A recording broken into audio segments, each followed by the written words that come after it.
Bills winning streak is at 9. With Doug Russell. It does mean something. Nick Bruzowitz. Beat him up in private. And Dave Gasper. Let's stay up all night long. From Monroe Street to Lombardi Avenue. There is your dagger. This is your daily deep dive into the teams we love and the games we watch. Touchdown, Wisconsin. And there it is. The Brewers will punch a ticket to the postseason. Now here's Nick Bruzowitz. Welcome in, Monday edition of D.N.D. here on The Game. Doug Russell with a regularly scheduled day off. So it's Dave Gasper and me holding it down for the next 4 hours as we break down what was an extended weekend for a lot of folks. Some maybe weren't tuned into the radio on Friday when we had half a day of live coverage. So we'll rehash a lot of Packers talk. We now know the full picture in the division after having seen what the Bears did Friday afternoon, what the Vikings didn't do yesterday. And in addition to that, what the rest of the NFL did. The Broncos find themselves to a victory, as we heard there in the open. Some of these teams, even if they're 10-2, 9-3, feel like they're on shaky ground. And I'd rather pick some of these middle-of-the-pack teams like the Chiefs to still beat them. But you got to get to the playoffs to do that, and credit to the Broncos. But the Badgers, I think, were the only negative on what was a great weekend, I think, for a lot of folks. When you look back at this weekend, you spent a lot of time with your family, which is probably a love-hate relationship with the amount of time that a lot of us spent with them. I was fortunate enough to be home for a series of days. Dave's not terribly far away from the station at which he lives. So he had an opportunity to come in and out, spend a lot of time with your family as well. So I guess we'll start there. First and foremost, you have a great weekend, Dave? I did. You know, it was a very nice weekend, be able to just kind of relax at home for the most part, although I was here the past couple of days with, Badger work to do. And, of course, Badger basketball, having the Rady Children's Invitational over the holidays as well. But, I was able to get some Black Friday shopping in, which was great, which is where I'm sure a lot of people were as well, going out, getting their deals. Hopefully no one got trampled. No one was fighting everyone at Walmart or Target or wherever it was that you were going, because Black Friday, it used to be so intense and crazy and just everyone driving all over the place, everyone fighting each other for deals. And it's like, now it's just Black Fridays like all the time. Like everyone's got a deal everywhere. It's all just online. Like today is technically Cyber Monday, but like Cyber Monday's been going on for like a week already. I mean, it's insane. But yeah, no, the weekend was great. It was great to have the fam over and have myself 3 plates of Thanksgiving dinner. I know it was there was turkey on it, and Doug hates that, but hey, still it was good. It's a turkey friendly program today. It's a turkey positive program today. Doug is going to change that up tomorrow when he gets back in, but still. I had a great time, and Nick, I'm sure you had a great time back at home and ripping with the fam, seeing everyone, and we got to meet Fitz on the show on Friday. So if you missed the show on Friday, you missed the stream on Facebook, X, or YouTube, where we're streaming every single day. If you missed that, you missed seeing Fitz, the Golden Doodle, at Nick's house, because I mean, Fitz was definitely the star of the show on Friday. Yeah. No doubt. I mean, he's like the chillest dude ever. We always wonder, like, as a Golden Doodle, which is incredible. Yeah. And the cost, my brother Alex bought him in the midst of COVID, and he was able to convince him to give him a deal. But, Fitzy was still a few $1,000s. So, Fitzy was quite the purchase, but he's paid off greatly. He was originally my brother Alex's dog. Alex's lifestyle got a little too hectic and crazy, so he became my brother Kyle's dog. So stayed in the fam. Fitz was great. Popped him on the stream. But yeah, that was the longest I'd been home.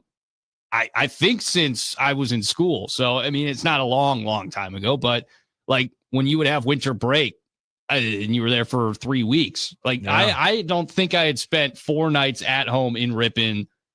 Certainly since I graduated college. So it was a unique opportunity to spend some time with family. I hope everyone out there made the most of their chances. And if you didn't spend time with family and you enjoyed your breaks, I think most folks were off on Friday, off on Thursday and Friday. So you got a long weekend to chillax, watch some football, hang out. But to circle back, I think to the most substantial negative, and there weren't many from the weekend, it was the Badgers football team on the road at Minnesota. You lose 17-7.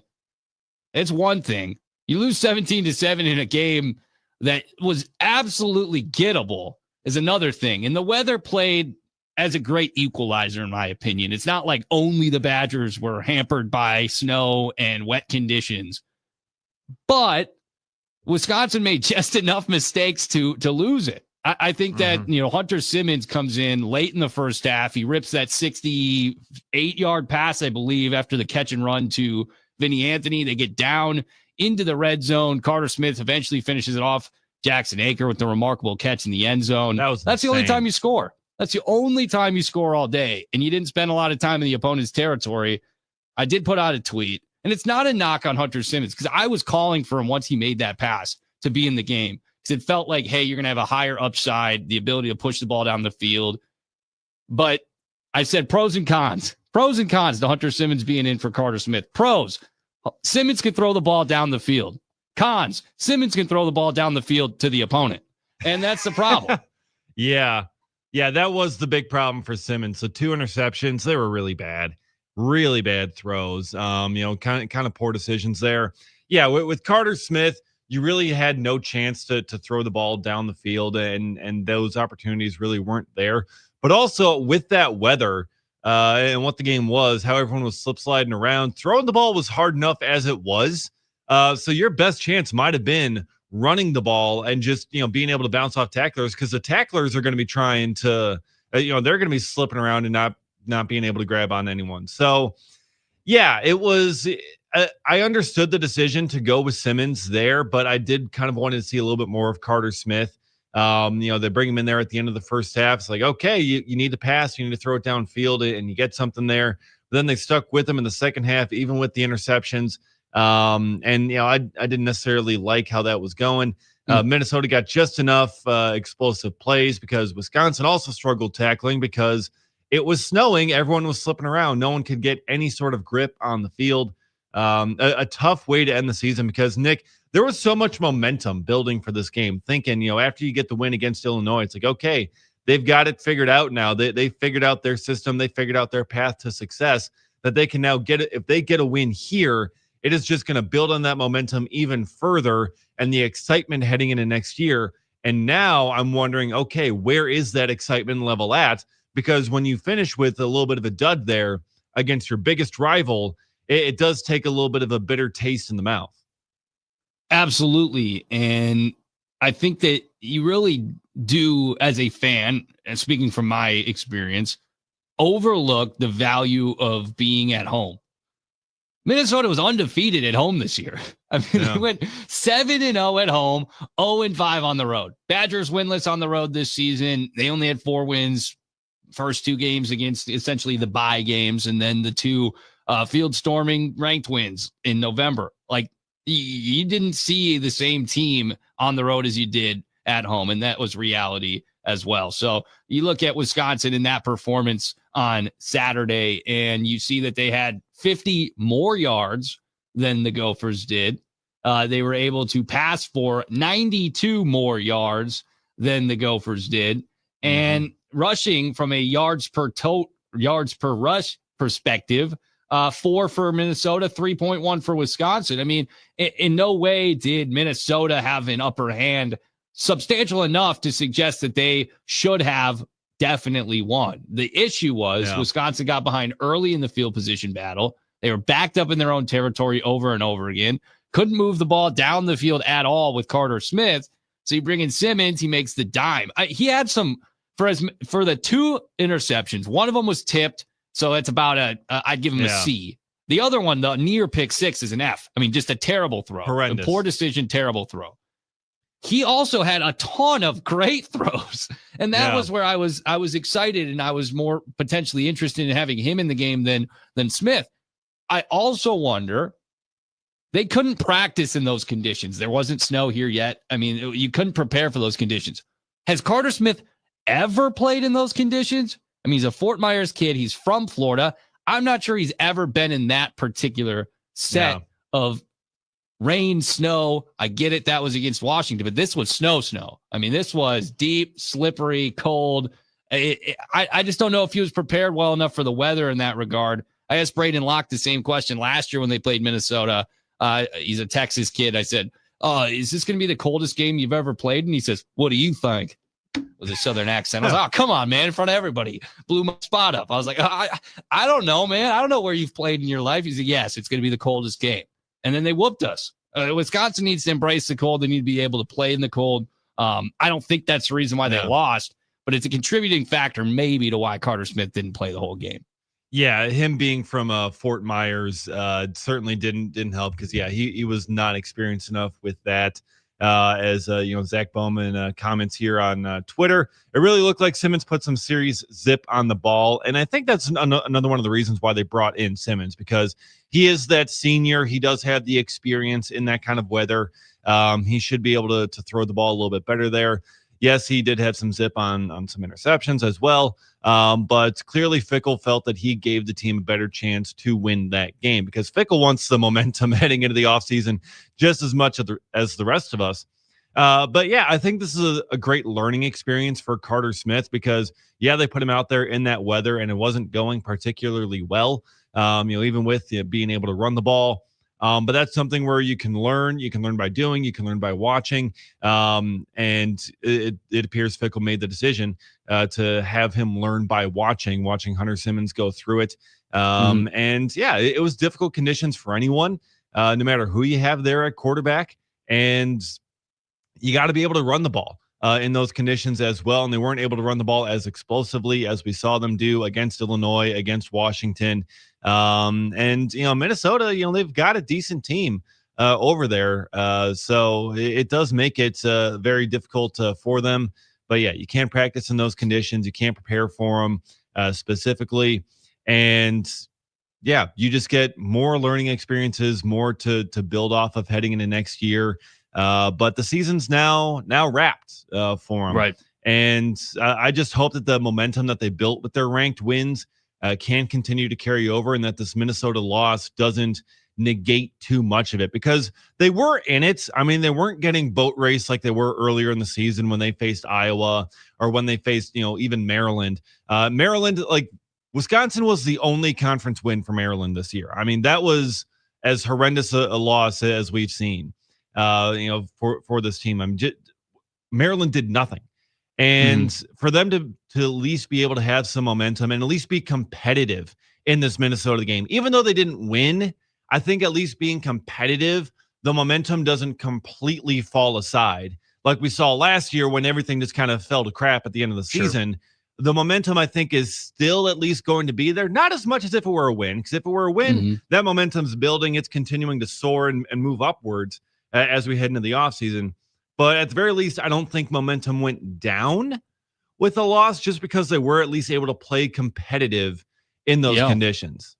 Yeah, there's something to be said about, being in the game. And in the final moments, some egregious missed calls by the officials. Hunter Simmons gets body slammed 5 seconds after the play is blown dead by two guys. And the Badgers' final possession of the game. It should have been roughing the passer. It should have been unsportsmanlike conduct. It should have been a foul on the opponent. It should have been a penalty. And then Tretch gets blown up, helmet to skull. Yeah, and that should have been a targeting. Should have. And I get it. It's a little bit of maybe too little, too late. Still, the time was against them. But call it because that is a foul. That is a penalty. That is targeting. If not targeting, it's still unnecessary roughness, and it should have been called, and it wasn't. So the Badgers did kind of get screwed over in that regard late in the game after they're driving the ball down the field. But Minnesota's recipe to success isn't particularly advanced in this win.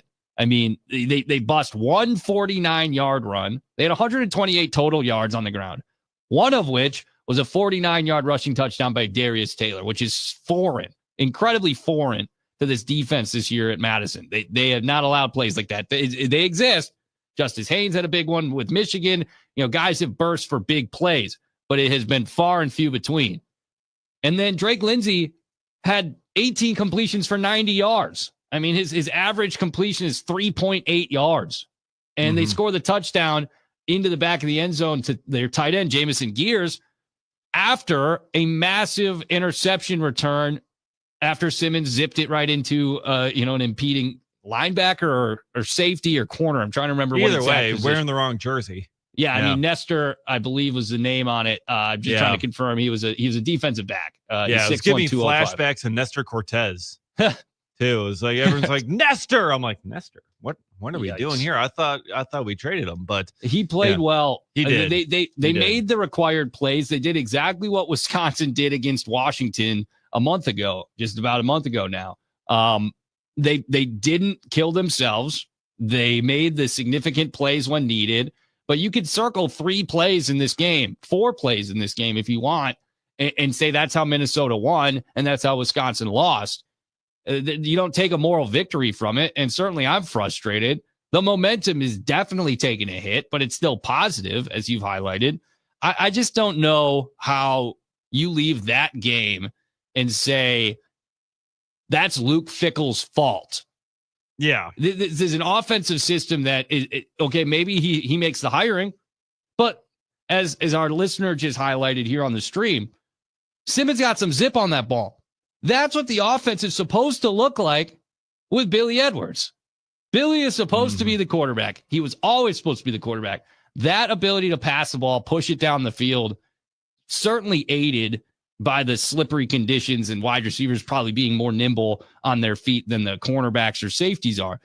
But like, that's what the offense is supposed to look at. You're supposed to be able to push the ball down the field in this system. And Billy Edwards was supposed to be that guy. And so all this to say, as we prepared for this show, I said, we should pose a question on how people grade this season. And we want to hear from you guys on the NicoletLaw.com talking text line, 877-794-1973. What grade would you give Wisconsin in a 4-8 season? Their worst in a very, very long time in terms of record. Are you willing to maybe see my vision on requiring a curve? You had your 4th string quarterback start multiple games. They had 4 quarterbacks start multiple games this year. Billy started twice, Ohio and Maryland. Danny started a couple of times, Washington, Middle Tennessee State, Alabama, and Maryland. Was essentially a start after you saw Billy exit. Hunter Simmons started 4 in a row all of October, and then Carter Smith got some starts down the stretch. You had 4 quarterbacks start multiple games, not to mention running back injuries, not to mention injuries in the secondary. Your center was in and out all year. Jake Renfro couldn't rely on your backup center. So you were on reserves across the board. Do you give them any benefit of the doubt? The Wisconsin Badgers, do they deserve any benefit of the doubt when they're 4-8? When you look at their roster and the schedule that they had, I'm willing to admit that they should have been better. Absolutely. But you got to look at them and say, with a healthy roster, could they have been better? And my argument would be yes. Yeah, I think they could have been better as well. And we're going to talk with Billy Edwards coming up later on in the show here and during the 1 o'clock hour, as we do every Monday throughout the season here. So excited to get his thoughts on this game and this team this season. But yeah, I think for me, I mean, this season, we were fully prepared for like 2-10 a little bit there with how October went. We were kind of looking like, okay, I mean, Washington, can they win that? Indiana, no. Illinois, probably not. Maybe Minnesota, but like, oh, man, it was a tough slog. And there were some really, really low expectations. So I think in order to get to 4-8 and get a couple of those ranked wins towards the end, I certainly can't give them an F for that. And especially, yes, with all things considered, losing your quarterback during the first game of the year, going through 4 different ones. I think I'd give them a C on the season just to kind of stay afloat.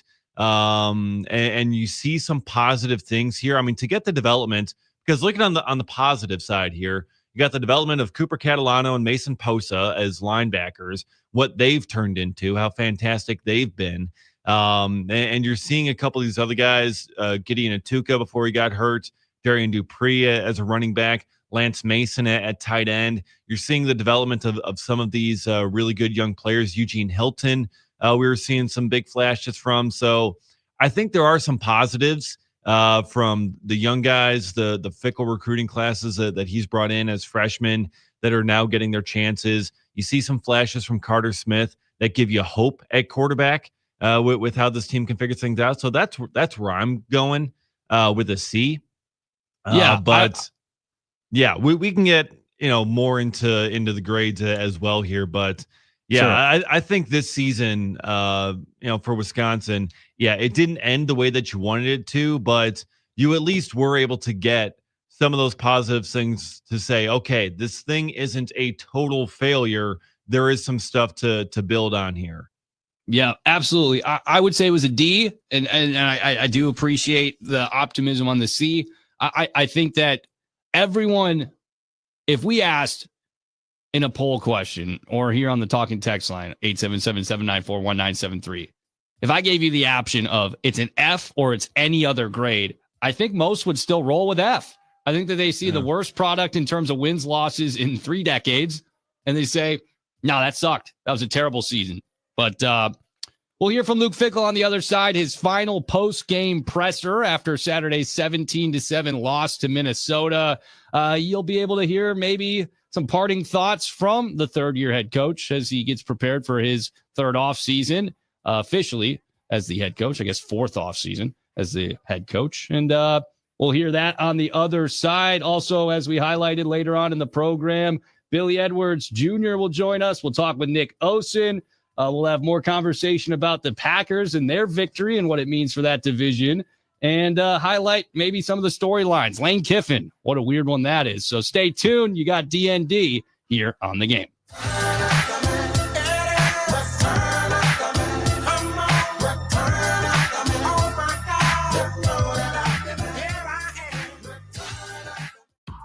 Want to watch D.N.D? They're live on YouTube, Facebook, and X right now. There you go. There we go. Just search 97.3 The Game. I'm Chris Rose with NFL Network Now and the Westwood One Radio Network. We start in the AFC West, where Justin Herbert suffered a break in his non-throwing hand in the first quarter against the Raiders, eventually returned to the game, leading LA to a 31-14 win over Las Vegas. After the game, head coach Jim Harbaugh told reporters Herbert will require surgery to repair the injury. He still could be a go a week from Monday against the Eagles. Staying in the AFC, James Cook racked up 177 yards from scrimmage, helping the Bills make easy work of the Steelers 26-7. In Carolina, Bryce Young threw for 206 and 3 scores. Panthers improved to 7-6 after they shocked the Rams 31-28. The Texans are owners of 4 straight wins after they took it to Indy, outlasting the Colts 20-16. The Seahawks improved to 9-3 on the season after they blanked the Vikings 26-0 in Seattle. This has been NFL Network Now on the Westwood One Radio Network. On the battlefield, there's a saying America's military men and women live by. Never leave a fallen warrior behind, ever. Off the battlefield, Wounded Warrior Project operates with the same goal. Wounded Warrior Project was created to help our men and women returning home with the scars of war, whether those scars are physical or mental. Wounded Warrior Project. We never leave a fallen warrior behind, ever. Learn more about what we do at woundedwarriorproject.org. Are you a parent of a 2 to 8-year-old? Listen closely for an exciting offer, then head to abcmouse.com/radio to learn more. By now, you've probably heard of ABC Mouse.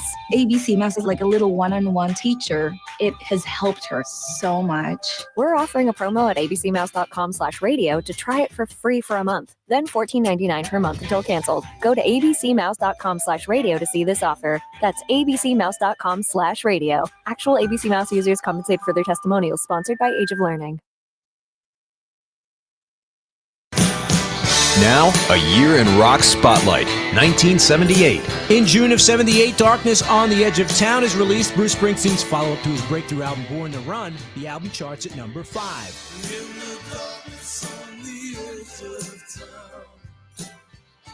In the darkness on the edge of town. Boston-based band The Cars released their debut album. It goes to number 18. It features the singles Just What I Needed and My Best Friend's Girl. She's my best friend's girl. But you used to be mine. In July of 78, the Rolling Stones released Some Girls in the U.S. The album and the single Miss You both hit number 1.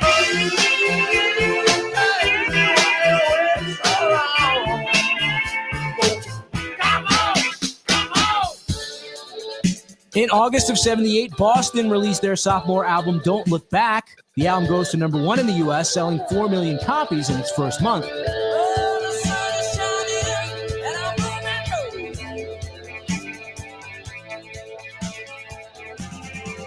Keep listening to iHeartRadio for more from 1978.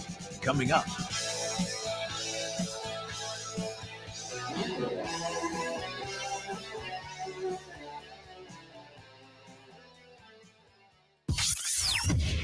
Now, a year in rock spotlight, 1967. Van Morrison, formerly of the band Them, has a number 10 hit as a solo artist with Brown Eyed Girl.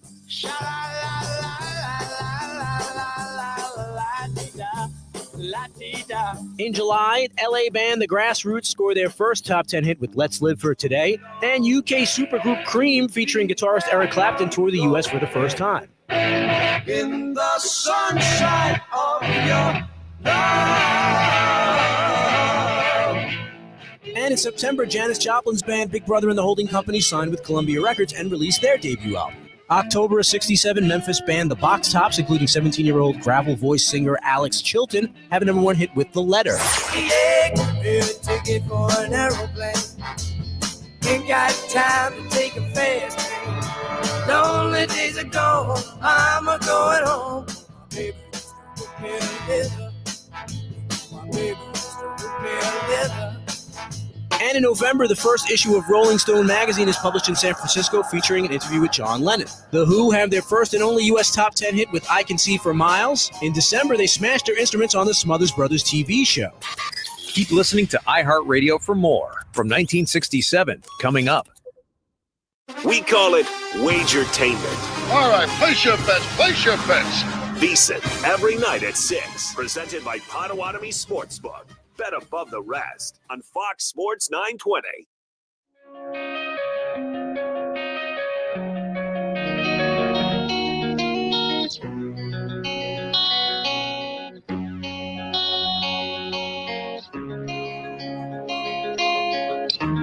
Back here on the game, you've got D.N.D, Dave Gasper, and me, Nick Bruswitz, holding it down here on a Monday after an extended weekend.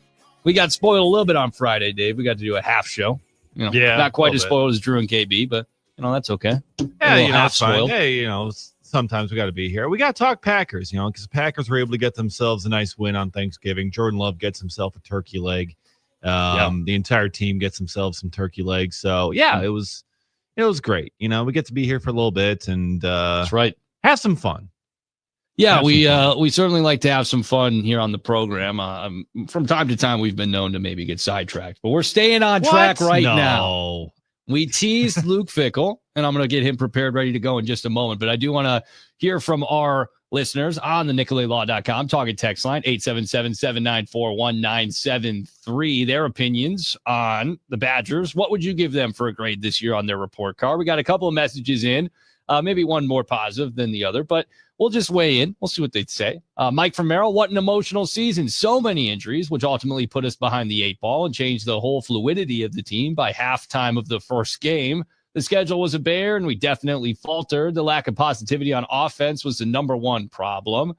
Going to be interesting to see how we can improve on the offensive line. Yeah, I think that is evident. You need to improve there. That being said, we are 10 months away from opening up against Notre Dame at Lambeau. If we get our butt kicked in that game, is the hot seat starting to heat up again? Okay. I would say absolutely the seat is hot. Entering next season, the seat is warm. I mean, you're already sitting on a warm seat. I mean, you're in the car, the seat warmer is on, okay? You can't turn it off until you start winning some big games. They did a couple of big ones at home this year, of course, right? Not too long ago, not even 2 weeks ago. You look at what happened and highlight Illinois as a victory, and then earlier in November, Washington as a victory. That cooled the seat a little bit, I can tell you, with a lot of fans for sure. But yeah, it's a fair reflection of the season for Mike, in my opinion. Yeah, I don't think he's wrong at all. I think he's pretty much spot on there with the injuries, putting them behind. The schedule is terrible. I mean, we knew coming in the schedule was going to be tough. And the schedule beat them up really like we all feared that it probably would. Offense being a problem, offensive line needing improvement, absolutely. And yeah, I don't know if the game against Notre Dame is going to be the one that puts him back on the hot seat. Because I mean, Notre Dame's a really, really good team. It's like saying like, hey, you couldn't beat Ohio State, you couldn't beat Indiana, now your job's in jeopardy. I don't know if that's necessarily it. if they start losing to some of these kind of more middle of the road Big Ten teams, and maybe more middle of the road non-conference teams, if they start playing bad against them, then I think the seat's really going to be getting a lot hotter. But losing to Notre Dame, I don't think is going to change much in terms of the hot seat for Fickell, just because with what Notre Dame is as an opponent, you can really only expect so much from this team with where they're currently at. Yeah, I just think you got to look at that game, and it's going to be an absolutely can't get blown out. I mean, it's essentially a home game. Of course, it's at Lambeau. That's more if more it's close 37 to nothing, like it was against like Iowa, then it's like, okay, like you're not even close. You need to prove you early can be season competitive. That you have to offense. be competitive. Exactly. And longtime listener from Iowa used to weigh in a lot on Wisconsin here.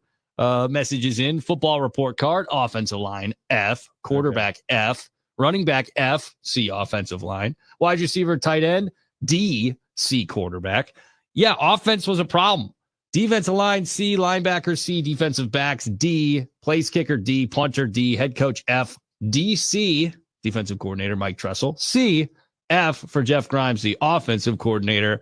I would look at this and I would say maybe a little pessimistic on the defensive side. Defensive backs were not any good this year. I think that was obvious. But you saw some turning of the tide at linebacker in particular. I think that's got to be a B. I mean, if you retain Mason Posa and Cooper Catalano, which in all likelihood is going to be the case, they both have made it very clear that they want to be here. Maybe if they have agents, I'm not sure.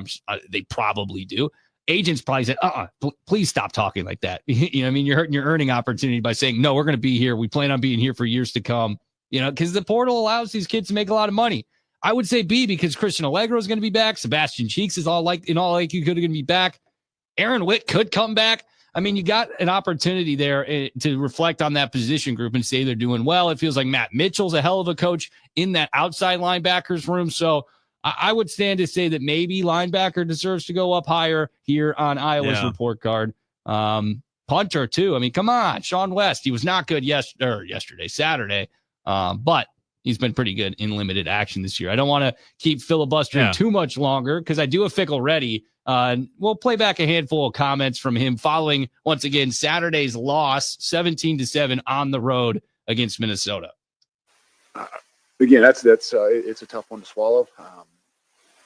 Like any last game in particular, the end of the season, rivalry game, all the things that build up to this. We weren't able to get the job done. There's a lot of reasons why we didn't get the job done today. You're not just going to point at one specific thing, but we weren't able to, take care of the football. We weren't able to be better than we needed to be in the red zone. And so those things right there kind of are accumulation of why, it didn't go our way. And, it was very, very difficult and tough to swallow. There's a lot of, there's no consolation prize. I know that that locker room in there, feels as bad as you possibly could. And I wanted nothing more than to end this thing for the seniors in a way that they could be proud of. And I just wanted to reiterate it to them, though, that it didn't end the way you wanted it to. This hurts, it stings, and it should. But there's a lot to be proud of amongst that older group of their ability to keep us together. And we didn't finish well last year. We didn't finish well today. But there's definitely a different feel inside that locker room, and had a lot to do with the leadership of that older group, of senior guys in particular.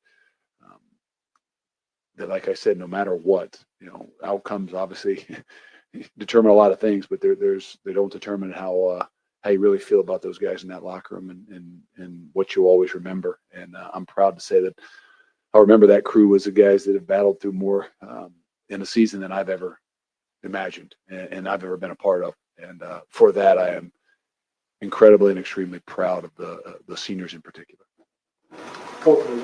Yeah, Luke, with the quarterback switch, obviously we saw the passing switch that needed to happen with Hunter going in there. But after the turnovers, was there consideration of going back to Carter? I mean, there was a consideration in all that we were doing. You saw us at the end of the first half. We won a 2-minute drive and went with Hunter, and then got down to the red zone and went back with Carter. It's nothing against Carter. It's just the way that they were playing. And we thought that, going in at halftime and coming back out, that they gave us a chance to loosen some things up. And, they moved the ball decent. just couldn't capitalize. We get down closer to the red zone and we turn the ball over, and those are the things that you can't overcome. You know, you can overcome a lot of different things when you play complementary football, but turnovers is probably the most difficult thing to overcome. Luke, your defense, I think you held them to 218 or so yards. Does that kind of also make it tough to swallow? I mean, it's a tough day out there. I mean, it's tough sledding in the weather, and yeah, I mean, they late in the game that they didn't even have 200. I don't think, you know. But the truth of the matter is you gotta find ways to play better in the red zone, and there's always things that you can nitpick at. We got to find ways to create some turnovers, and got to give them credit. They did a good job protecting the football, taking care of the football. They didn't turn it over, you know. But we got to find better ways to get the ball and to create some energy and momentum defensively. In a game like this, and obviously when your offense is, you know, battling the way they were battling and turn the ball over, we got to be able to, you know, flip the switch and do the same thing on our defense.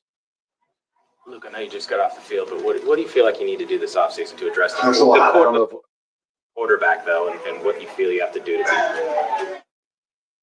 Yeah, it's been a battle. I say a struggle. I don't want to say it's been a battle all year, and just the injuries in particular, and then trying to figure out which direction do you go, hoping to get guys back and not getting guys back, and it's just created this, you know,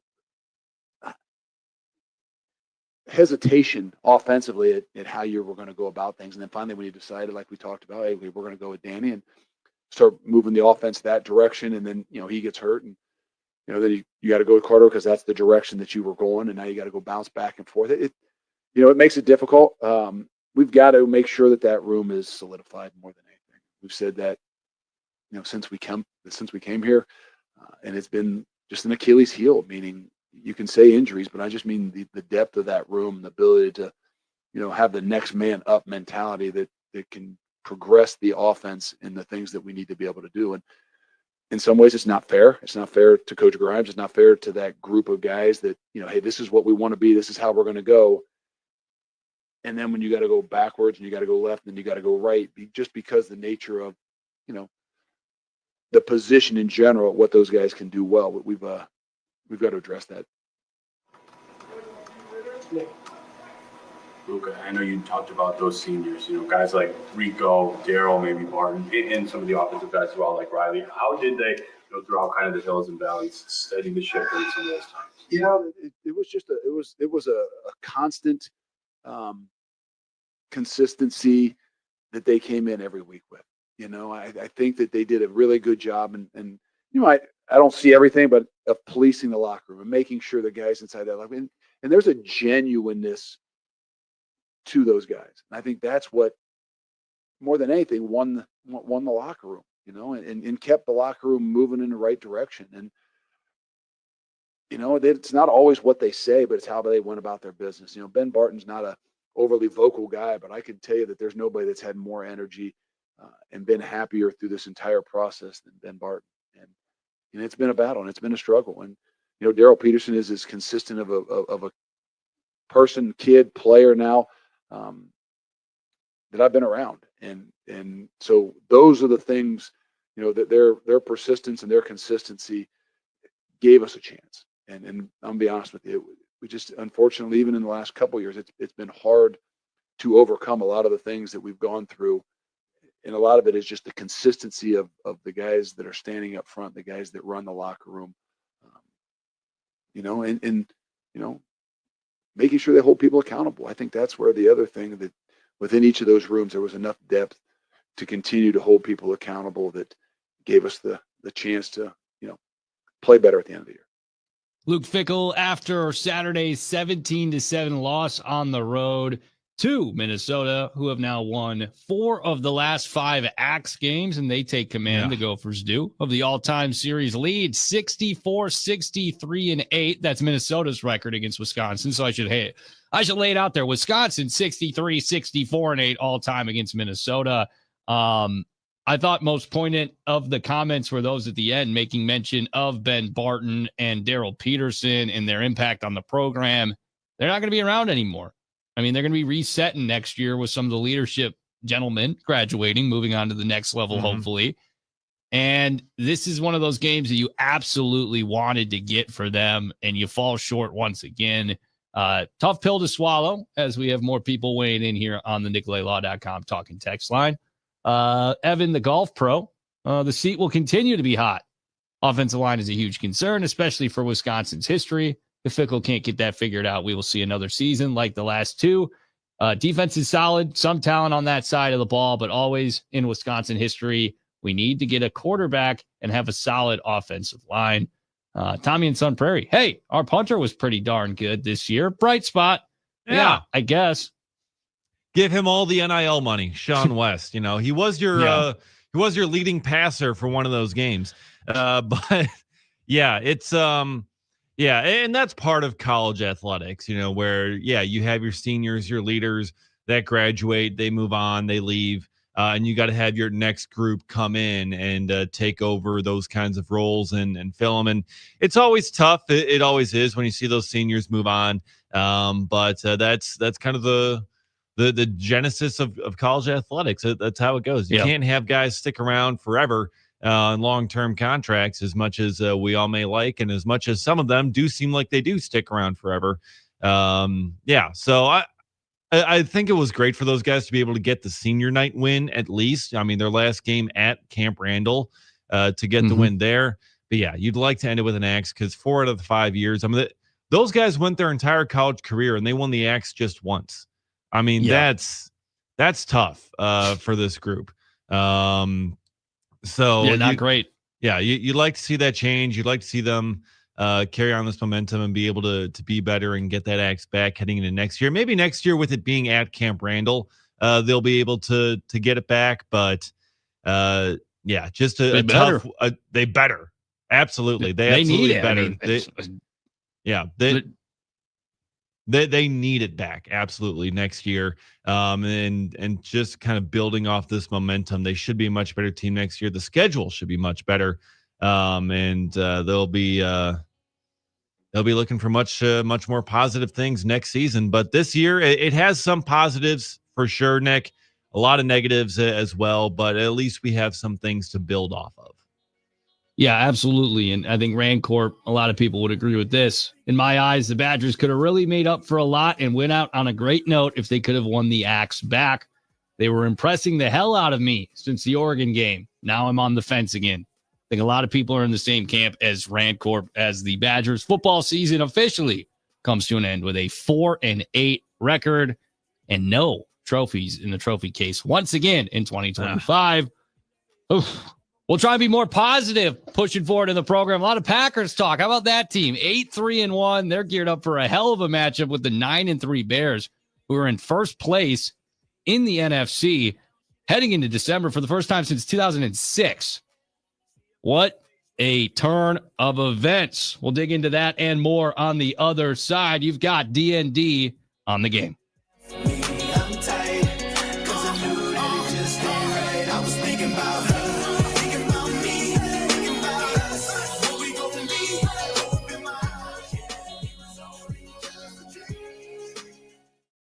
Stay tuned. Yes. D.N.D. will be back in just a moment. iHeartRadio. Here are the top Fleetwood Mac songs that you've thumbed up. Number 3, Don't Stop. Don't stop thinking about tomorrow. Don't stop. You'll see me. It'll be better than before. Yesterday's gone. Yesterday's gone. Number 2, Dreams.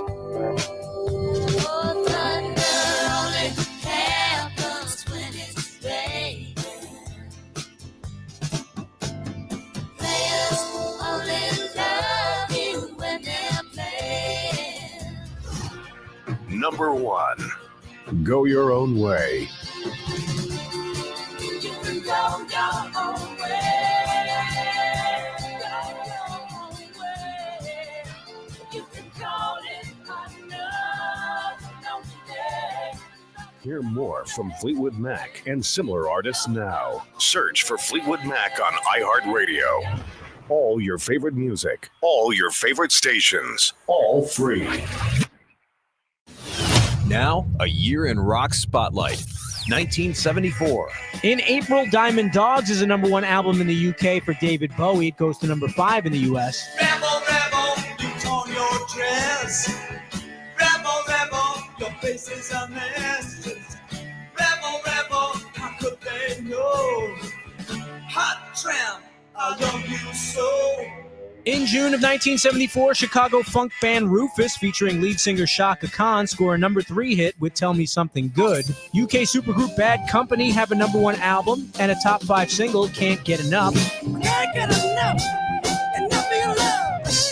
I can't get enough, enough of your love. I can't get enough of your love. Yeah, this one, this one.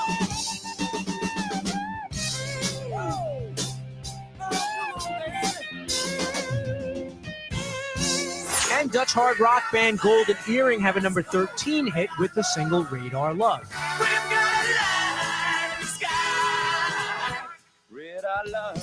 Keep listening to iHeartRadio for more from 1974. Coming up. Now, a year in rock spotlight. 1967. Try to set the night on.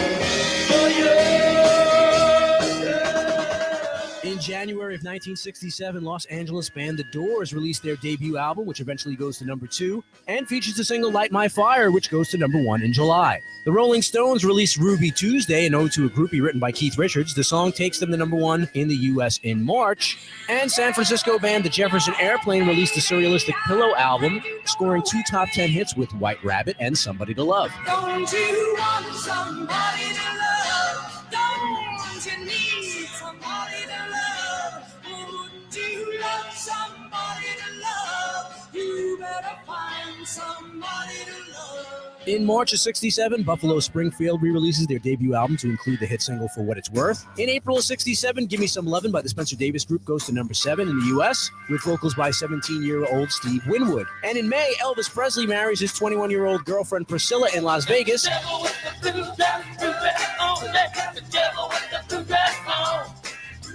In May, Mitch Ryder hits #4 with Devil with a Blue Dress, Good Golly Miss Molly. And the Jimi Hendrix Experience released their debut in the UK. In July, they toured the U.S. as the opening act for the Monkees in support of the U.S. album release. Keep listening to iHeartRadio for more from 1967. Coming up.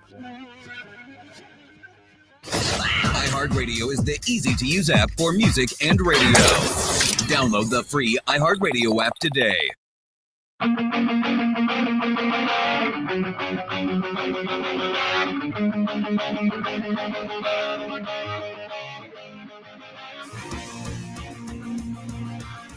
You've got D.N.D. here on the game. Nick Bruswitz and Dave Gasper here on a Monday. Everybody probably, slowly getting back into the flow of things after a long weekend.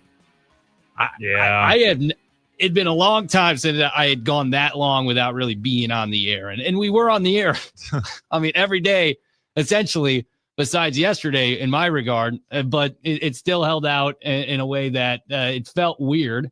But as we transition into the program, there's a lot of Packers conversation to be had. They are now going to be playing the Bears for the division lead come Sunday. That game was flexed from noon to 3:25 a couple weeks ago. Great call by the NFL to put it in a more prestigious time slot. But as we look back at yesterday, Max Brosmer, talking about Minnesota Gophers, a former Minnesota quarterback, makes his NFL starting debut. And he is picked off 4 times.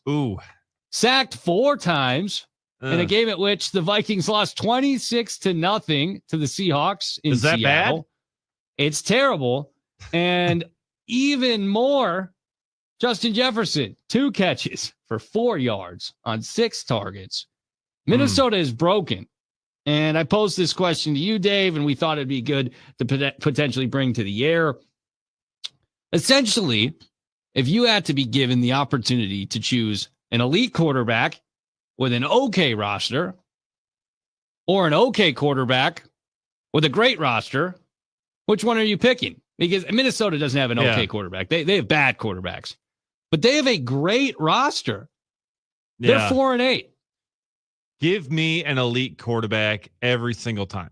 Every single time, because it is the most important position on the field. It is the most important position that there is. You have to have an elite quarterback to make it anywhere. We saw this for a number of years with Aaron Rodgers. Aaron Rodgers was an elite quarterback with a very mediocre roster for a lot of those years, especially on defense, a very mediocre roster. And he was able to take them to the playoffs a lot and able to give them chances at Super Bowls quite a bit, even though they didn't quite get there again after 2010. But you have to have an elite quarterback. It doesn't matter how great, how elite the rest of your roster is, how great your defense is, how great your receivers are. If you can't get your receivers the ball, your receivers kind of aren't going to be as great. So you can have all the great other things you want, but the true test, the true thing that will make your team good is having a quality quarterback. So if your quarterback is just okay or mediocre, it doesn't matter if the rest of your team is good. The whole thing is going to suck because you don't have the quarterback. So give me an elite quarterback trying to lift up a mediocre roster any day of the week over a team with no quarterback answer whatsoever. And the Packers fall in the gray area between those two. I think that Packers have a great roster and they have a good quarterback, right? And I think that this is mirroring, not identically, but pretty close to what happened in 2010. I mean, we thought Rodgers would be very good, but at that point, you couldn't stamp him, give him your full stamp of approval. Yeah. You thought he looked great. You thought, like, okay, there are flashes here. Maybe he could be a long-term, very talented NFL starting quarterback.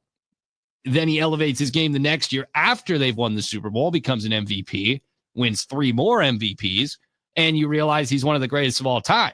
I think right now, between the threshold of okay and elite, Jordan Love is closer to elite than he is okay. I think he's certainly proven to be a good NFL quarterback. And that's a difference maker right now in this division between some of those teams.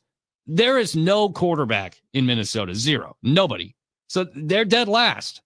And then you start asking yourself exactly how good is Caleb Williams, or is the surrounding roster very good? I think they could be an example of what we just highlighted, an okay quarterback with a talented roster. How far can they go? Not as far than you would think. I think that you look at Bo Nix and the Broncos and you say, yeah, they're 10-2. Yeah. But I have no confidence that Bo Nix is going to be the reason that they elevate their game and win a Super Bowl. And are they as good as last year's Eagles? Because Jalen Hurts is a pretty good quarterback, but no one's saying he's top 10, right? I mean, he's fringe top 10. I'd say some people saying no one's saying he's top 5. Let me narrow it, right? No one is saying he is in the uppermost echelon in the NFL. Certainly as a passer, he's not. But they won a Super Bowl last year. So it's all about team building. And I think the Vikings dropped the ball to the extreme. And literally they dropped the ball yesterday a couple of times with fumbles and 4 interceptions. Yeah. I mean, terrible quarterback play in Minnesota. They are a non-thought now moving forward for me until they have a quarterback in this division. They're going to hold up the rear. Yeah, they are until McCarthy's able to figure it out. If he's able to figure it out, we'll see how long that takes. Clearly, Max Brosmer is not the answer. I mean, they kind of knew that. He was a backup anyways. They just threw him in there because McCarthy still has a concussion. But, it could be a struggle for them for a while until they find a quarterback. And that's why so many teams spend so many resources trying to find one, because it's incredibly difficult. Incredibly hard at the collegiate level as well. Badger's been looking for a long time for an elite one, but Packers might have one. We'll dig more into the NFC North and more as the show goes on. You've got D.N.D. on the game. You are listening to D.N.D. with Doug, Nick, and Dave. This pains me to say this, but Dave's right. Hey, why does that pain you to say? I'm right quite a bit, I think. Middays here on the game. Now, a year in rock spotlight from 1977.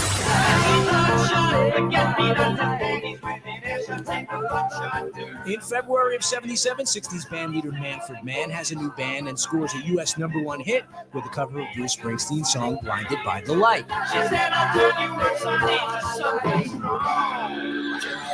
In March, Foreigner released their debut album. It goes to #4 in the U.S., driven by 2 top 10 singles, Cold as Ice and Feels Like the First Time.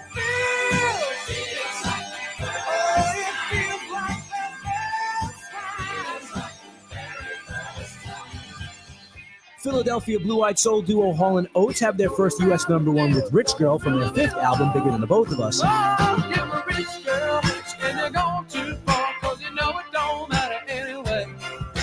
And you can rely on the old man's money. Fleetwood Mac's album Rumors is released. It's their second #1 album in a row in the U.S., dominating the charts at #1 for 31 weeks. It spawns 4 top 10 singles, including the #1 Dreams. When the rain washes you clean, you know.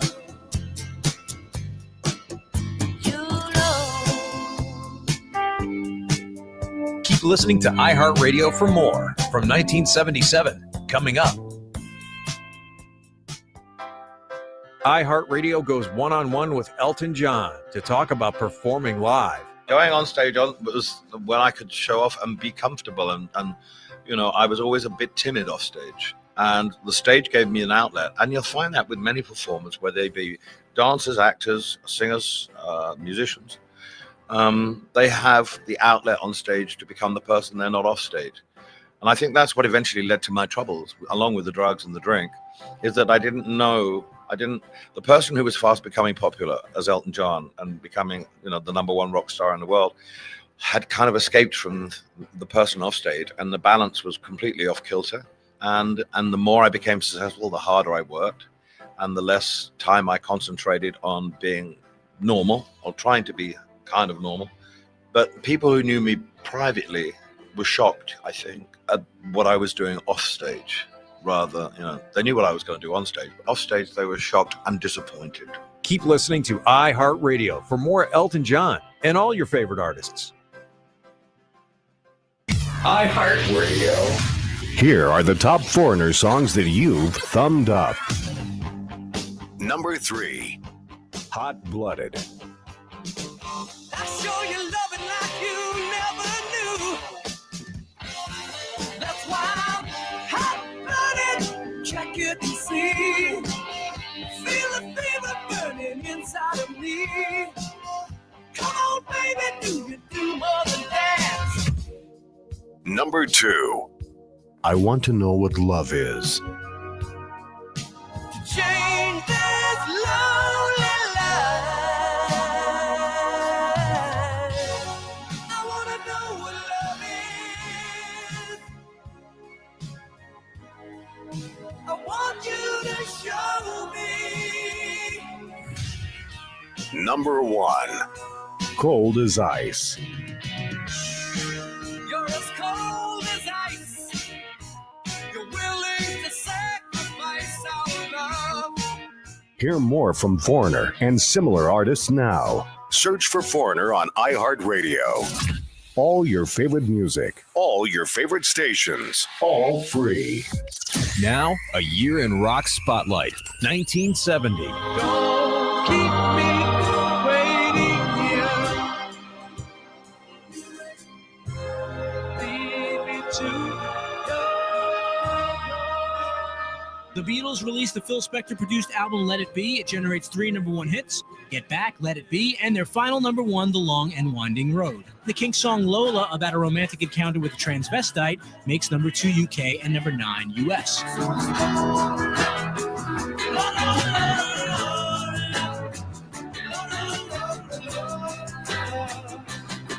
In July, the Stooges released their second album on Elektra Records, Fun House. And British band Mungo Jerry are #1 in the UK, #3 in the US with the single In the Summertime. have a drink, have a drive. Go out and see what you can find. In August, Eric Clapton releases his first solo album and scores a top 20 hit with his cover of J.J. Cale's After Midnight. Neil Diamond scores his first #1 with Cracklin' Rosie. September of 1970, Neil Young has a top 10 album with After the Gold Rush. War, an anti-war protest song by Edwin Starr, tops the charts.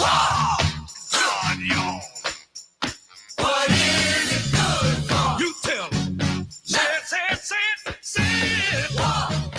Keep listening to iHeartRadio for more from 1970.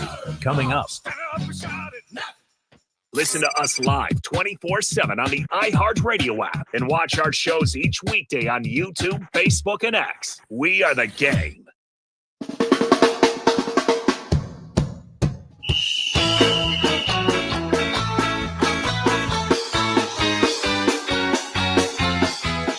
How many times times must we take this disgrace? Another Bears fan throwing insults in our face. The Packers are the greatest team to ever play the game. Just gonna let this Even roll a if little from bit. time to time they've been a little lame. How could you ever love a team with Jim McMahon? Not even Porky Pig was as big a him.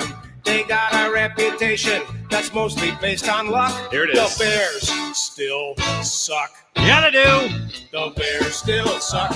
The Bears, The Bears still still suck. suck. Still suck. The Bears still suck. They really, really, really, really, really, really suck. Yes, the Bears Still suck. It is Bears week. We have flipped the calendar. The Packers got done with Thanksgiving, and now officially it is Bears week. The Packers playing the Bears on Sunday for the first time this season, and we got to play the classic, the Happy Schnapps combo. The Bears still suck, but they also might be legit because we've been talking about this team, how they're kind of paper tigers, paper bears, how they're frauds, and they really aren't as good as their record says they are, but they were able to beat the reigning Super Bowl champion Philadelphia Eagles on Black Friday and looked pretty good doing it. So, Nick, I think the question needs to be asked as we're heading into this week, are the Bears legit? Because certainly the Packers themselves can't overlook the Chicago Bears with what they've been able to do this year, first season under head coach Ben Johnson, how Caleb Williams and that offense has started to look, how inspired that team has been playing.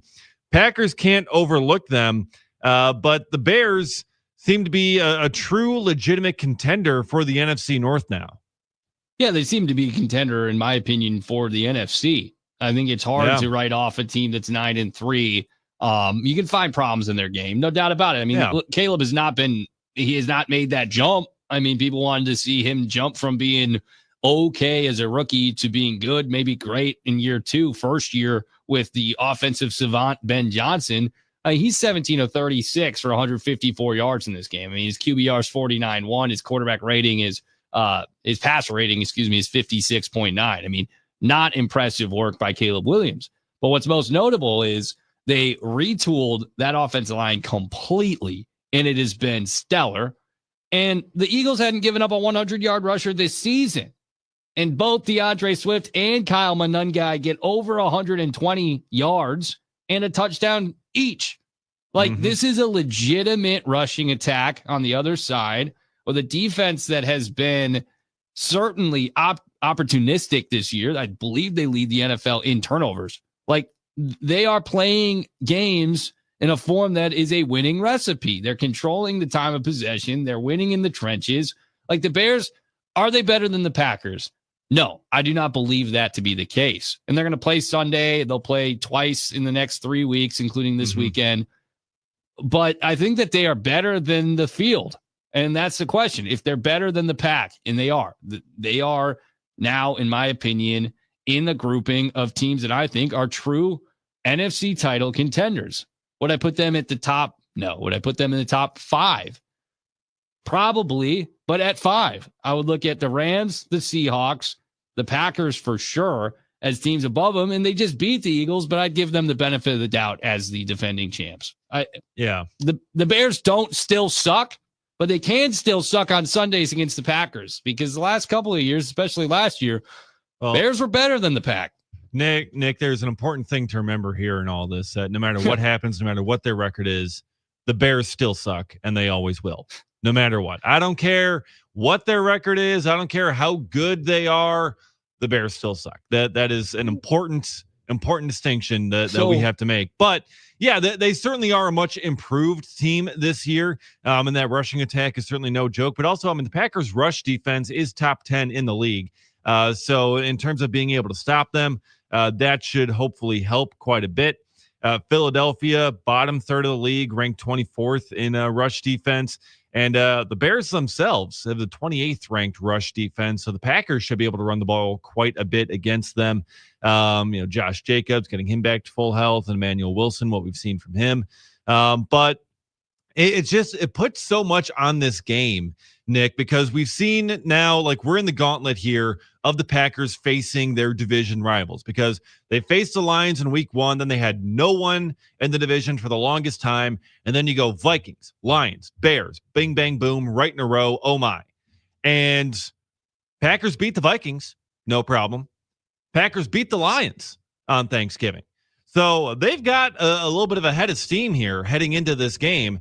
So do the Bears as well. But the Bears currently sit as a top seed in the NFC after this week's games have all played out.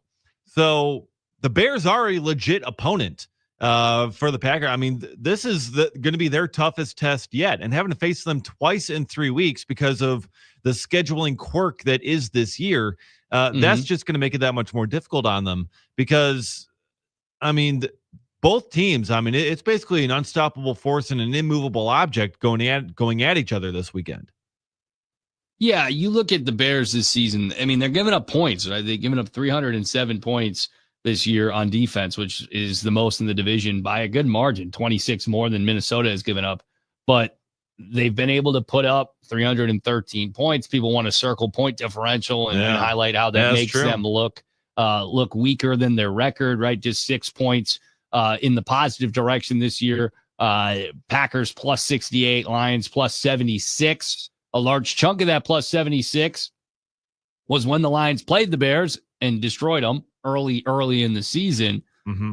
I would look at it and I'd say right now, last week we were talking about, okay, what would a win for the Packers prove against the Lions? Or what does that game mean to both sides? And we had so many conversations about, if the Lions are the best team in the division, if the Packers are the best team in the division. We didn't talk Bears because we don't believe it, and I still don't believe it. But now the question is if the Bears are the second best team in the division, because I think the Packers are. I think the Packers are number one, and I think that they have a far more consistent approach, albeit occasionally very frustrating offensive approach.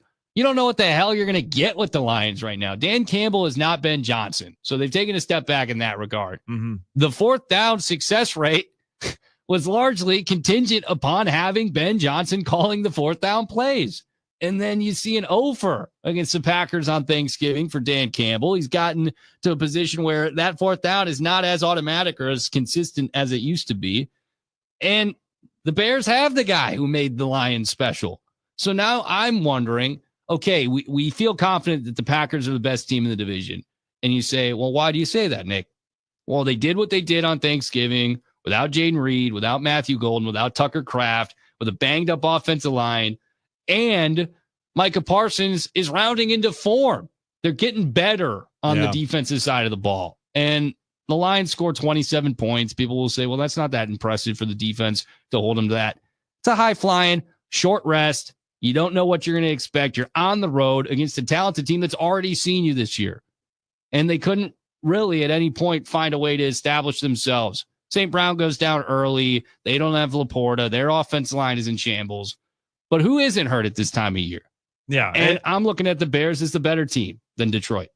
Yeah, I think they've certainly proven that to this point. But, I mean, looking at both those teams, the Bears are 1-2 in the division. The Lions are 1-3 now facing division teams. So they're kind of having a little bit of that struggles that the Packers had last year against divisional opponents, where they just couldn't get really much going against them. How worried are you about the Bears? How legit do you think they are? 877-794-1973 is NicoletLaw.com talk and text line, the number to chime in here. And yeah, I think the Bears, they've turned into that legit of a team where they can cause you problems. It's going to be a close game, as you brought up, Nick, with their point differential just +6. And before this last game, they were in the negatives in terms of point differential, despite being atop the division. So that's what makes this game really all the more crucial to me, because you've put both of these games in the latter half of the season. This is your first time playing them. Like, you're already done with the Lions, and this is now your first time playing the Chicago Bears. So it's something where I think it makes the most sense that the NFL flexed it to 325, first of all, because that game should not have been a noon game to begin with. But yeah, I think the Bears have become a legit problem, and this game is going to be close on Sunday because, no matter what injuries they have or whatever it is, they're just going to find some way to get themselves in it and be close.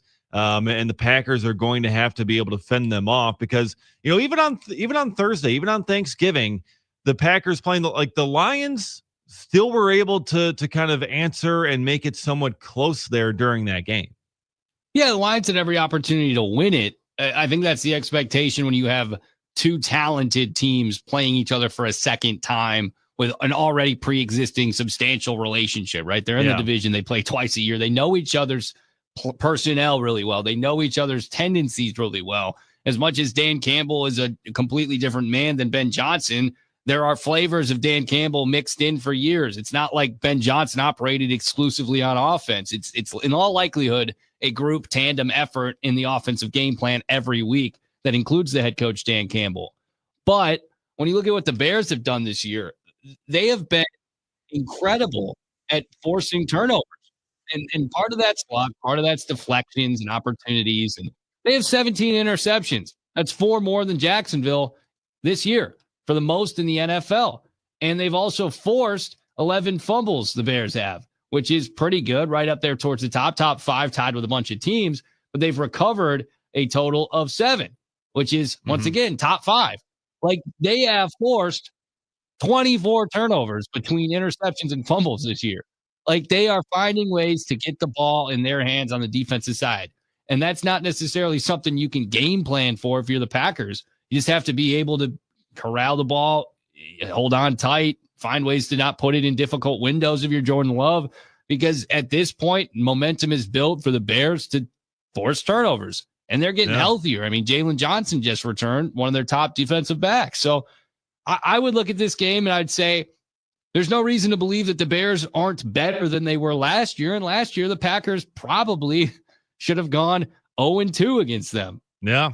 But I mean, there's also no reason to believe that the Packers aren't better than Packers they were last are better year. for sure. Packers are 100% better than they were last year. So that's what's going to make this game all the more interesting. And adding to that interest and intrigue, of course, is Ben Johnson himself. And when he got the job in Chicago, and he called out Matt LaFleur by name.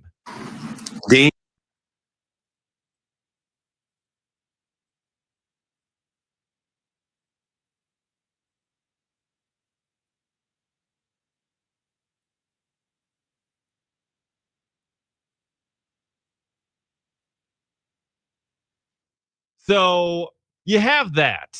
And Matt LaFleur has seen that. He obviously knows what's going on there. And those two guys don't really have a super close relationship.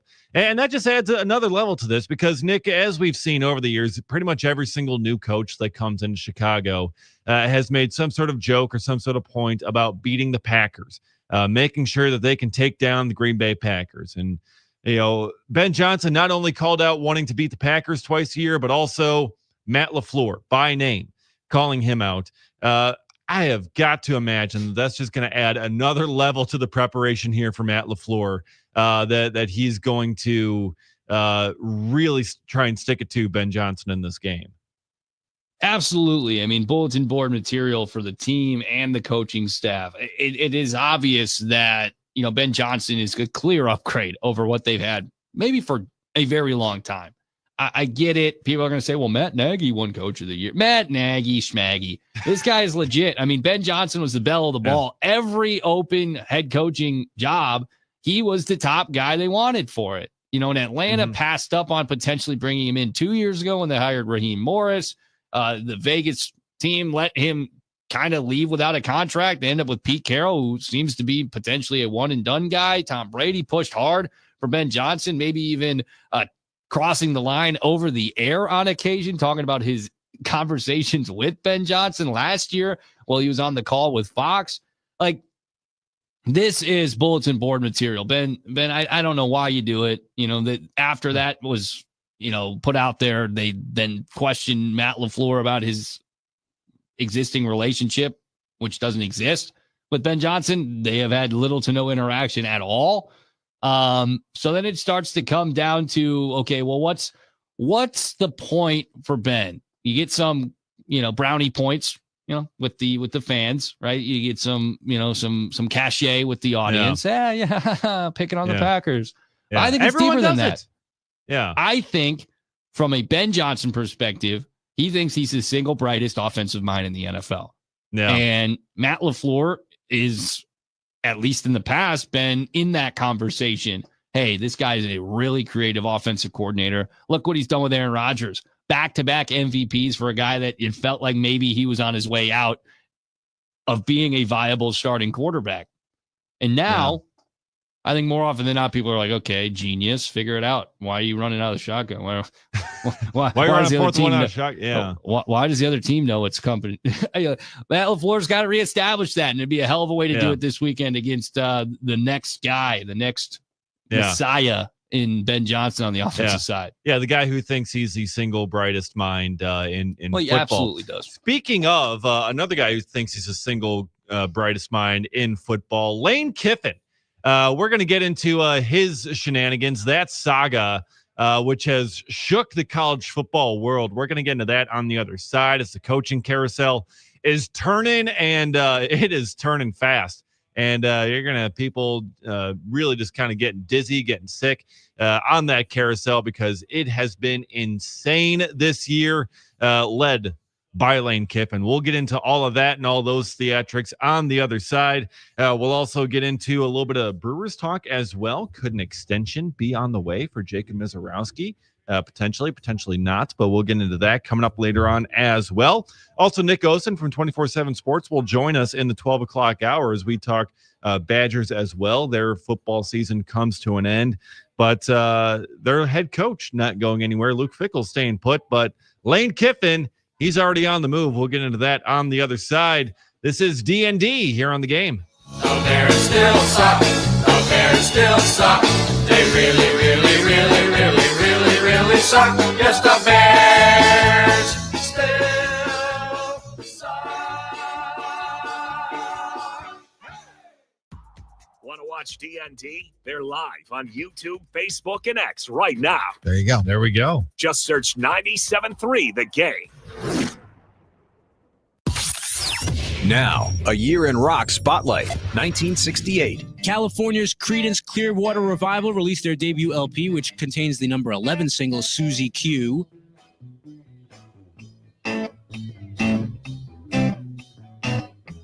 And in August, American band Tommy James and the Shondells have a number 1 hit in the UK with Moni Moni.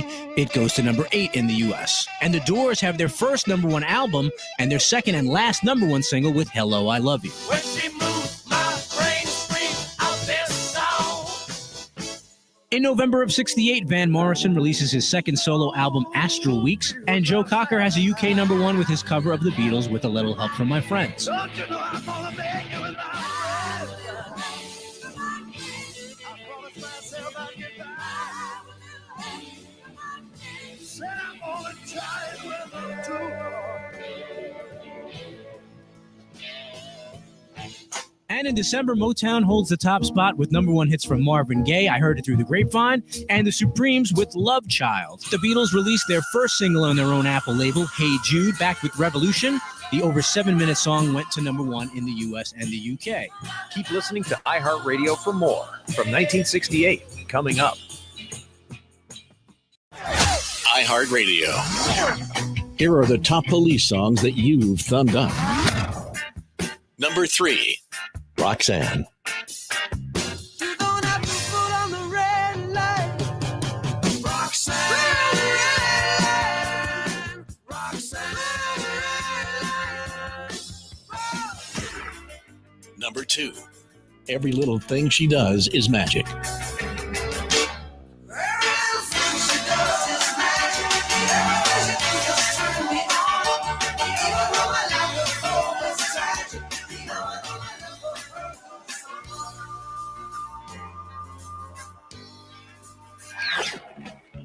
Number 1, Every Breath You Take. Every breath you take, every move you make, every bond you break, every step you take, I'll be watching you. Hear more from the Police and similar artists now. Search for the Police on iHeartRadio. All your favorite music, all your favorite stations, all free. iHeartRadio. Here are the top Journey songs that you thumbed up. Number 3, Separate Ways, Worlds Apart. Someday love will find you. Break those chains that bind you. One night will remind you. Oh, we touched away on separate ways. Number 2, Any Way You Want It. Beautiful change. She said, any way you want it, that's the way it is. Any way you want it. Oh, I said, any way you want it, that's the way it is. Any way you want it. Number 1, Don't Stop Believing. Don't stop believing. Hold on to that feeling. Street light, people. Hear more from Journey and similar artists now. Search for Journey on iHeartRadio. All your favorite music, all your favorite stations, all free. iHeartRadio. Here are the top Stevie Wonder songs that you've thumbed up. Number 3, Part-Time Lover. If I'm with friends and we should meet, just pass me by, don't even speak. Know the word defeat when part-time lovers. Number 2, Isn't She Lovely? Isn't she lovely? Isn't she wonderful? Isn't she precious? Less than 1 minute. Oh. Number 1, Superstition. Very superstitious. Let us start to fall. 13-month-old baby broke the looking glass. Hear more from Stevie Wonder and similar artists now. Search for Stevie Wonder on iHeartRadio. All your favorite music, all your favorite stations, all free. Why don't you tell him that I'm leaving, never looking back again. You find somebody who does it better than he can. No more making you cry, no more embrace skies. Still be flying on the. You know, this is exactly what Lane Kiffin told Ole Miss. I'm leaving, never coming back again. He departs dramatically for LSU on a 7-year, $91 million contract, bolting a college football playoff team, a top 6 team in the country, leaves them for the mess that has been LSU the last couple of years under Brian Kelly.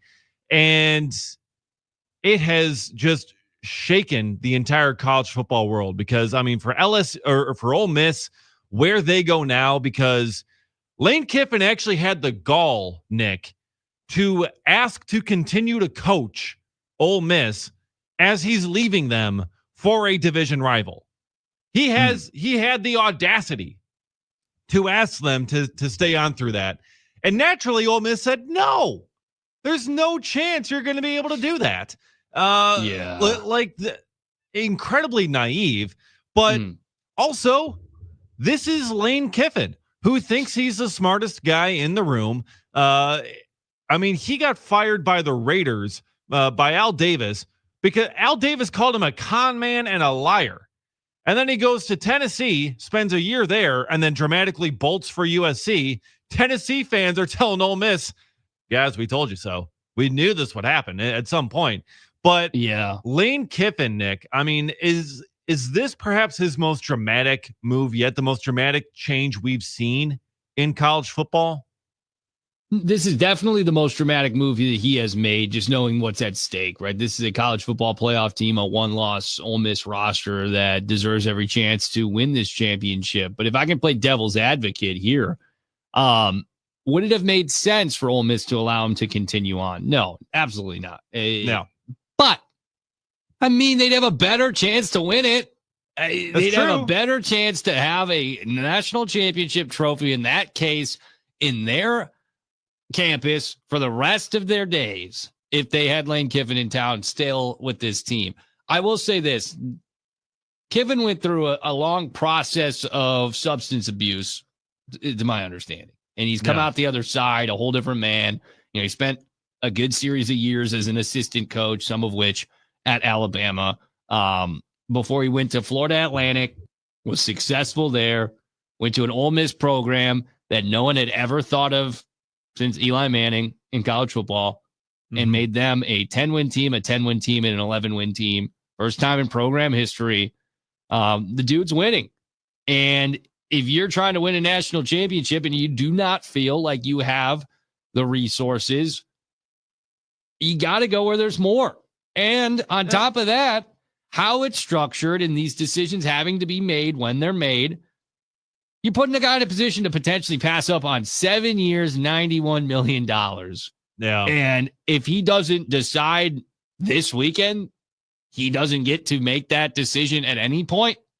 That's a problem. Yeah. So blame the system partially, blame the character, especially Lane Kiffin. I'm not going to sit here and denigrate his character, but I'm going to say that I think that he made the decision that he deemed was most appropriate for the future of his life and his family and his career. Yeah. I don't love it. Yeah. I don't. Yeah. Because when you're talking about, can you win a national championship at this spot? I mean, he is in a spot at Ole Miss where they could have won the national championship. Right. Like you are in the playoff. You got a pretty good seed. You got a pretty good chance to advance, to make your way through and win a national championship. So trying to tell me that, Ole Miss can't win a natty, like that doesn't make any sense. That doesn't track, because he's gotten them to the playoff. He's proven that they can do it. I mean, he's at an SEC school that is clearly invested. I mean, he's invested in the transfer portal. He's been fantastic with the transfer portal and building up that roster and building a program. And it's like, he's clearly proven that he can get it done there, that it can happen at Ole Miss. So trying to leave and say, no, it can't happen here. I got to go to LSU, where they haven't been able to do that for the past several years, and say, I got a much better chance over there. It just doesn't really fly as much with me. So yeah, I mean, he's gone through all this. He had kind of those tough days in the 2000s where he was, kept moving around, and then he kind of has the rebirth. He comes back. It seems like a brand new man, all this stuff. And at the end of the day, it still ends up being the same old Lane Kiffin. And he's burning the bridge as he's still standing on it. He's burning the bridge heading out of town and still being there. Like, it's incredible. Like going scorched earth, essentially, wherever you're going. Now, he's dragging his offensive coordinator with him. That was the most ballsy move of them all. I mean, he said, you're either with me or you're not. You're going to get on this plane or you're not. Like, I want you to be a part of the LSU. And so Weiss goes with him as well. Yeah.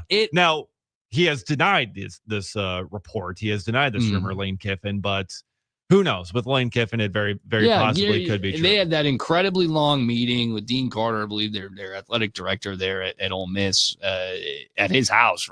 They were supposed to be like Marty 3 o'clock Smith yesterday. So someone give Marty Smith a hug, because that poor man there at Ole Miss at the athletic facility all day long, like every half hour, trying to give updates, and it's like, they're still talking. I don't know. We'll see. Please, can someone give me a resolution? I don't know. But I'm here forever. They will not let me leave, but they won't let me in. So I'm just kind of stuck here. Poor Marty Smith. That man deserves an award for something. But yeah, that whole saga. I mean, it was basically tractor watch that we were experiencing all over again with Marty Smith down there in Oxford, Mississippi. But that speaks to the challenges of this year's hiring cycle. Yeah. Like, I mean, if Wisconsin had made the decision to move off of Luke Fickell, which I would have thought premature, certainly knowing what we know now about all the candidates that are or aren't out there. I mean, LSU, didn't even pick from the guys that were available. They had to, you know what I mean? They had to poach a guy from a program that already had the head coach. Like, yeah, well, most of these programs are. I mean, Florida's getting Tulane's head coach. Right. We're seeing Auburn get USF's head coach. But for me, that feels like the natural order of progression to pick off from smaller programs. Like, I mean, I'd put Ole Miss Wisconsin and LSU. from Cincinnati, yeah. Right. Ole Miss and LSU are essentially on the same plane. It's just that last step up, I think, from Ole Miss, an SEC program, to LSU, a legendary nationally SEC recognized program. Yeah, so right, I mean, a little bit more well established. They won the national championship 5 years ago. I mean, LSU has been to the mountaintop not particularly long time ago. So we'll see what Lane can do there. It feels like I'm excited for it. I love the drama of it. I mean, if it was here and Fickell got hired at Ohio State after having an incredible run here, I'd be pissed. Yeah. Right. Yeah. That would be. Yeah. That's basically what it is almost. In terms of comps, if Fickell were having an incredible run here. Now, as we've kind of talked about on the show, and as we've all kind of seen, it hasn't been that incredible of a run for Luke Fickell here, but still to be able to take them to that level, and leave in conference, for another team like that. It'd be one thing if it were a different conference or if you're moving up, but I mean, clearly LSU being that brand still carries that weight. For a guy like Lane Kiffin. But you mentioned it earlier. I think the problem that this is really exposing is the calendar. It is the schedule. Like the timing that these guys have in order to make these kinds of moves is so important. Like they have such little time to actually make anything, do anything. Now, granted, we have seen a positive here with the transfer portal being moved back to January 2nd. That's when the transfer portal first opened. So we're going to get the first couple of rounds of the playoff out of the way. We're going to get all the bowl games essentially out of the way before the transfer portal even opens. So that's good. That's a positive.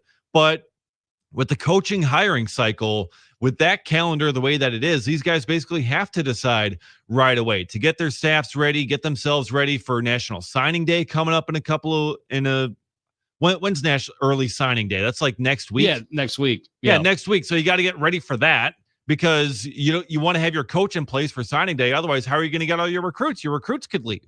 Then you have no freshmen coming in. So you've got to figure it out by then.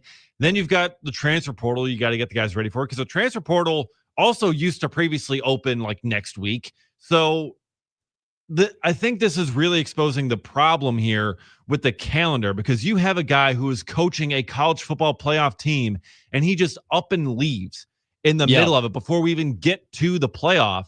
You don't see that. You don't imagine in college basketball, if in March, I think it was one of the coaches, whether it was Izzo or whoever it was, that brought up like, yeah, so you mean to tell me I can be a number 1 seed heading into March Madness, and then in the middle of March, I just pick up and leave and go to a different program?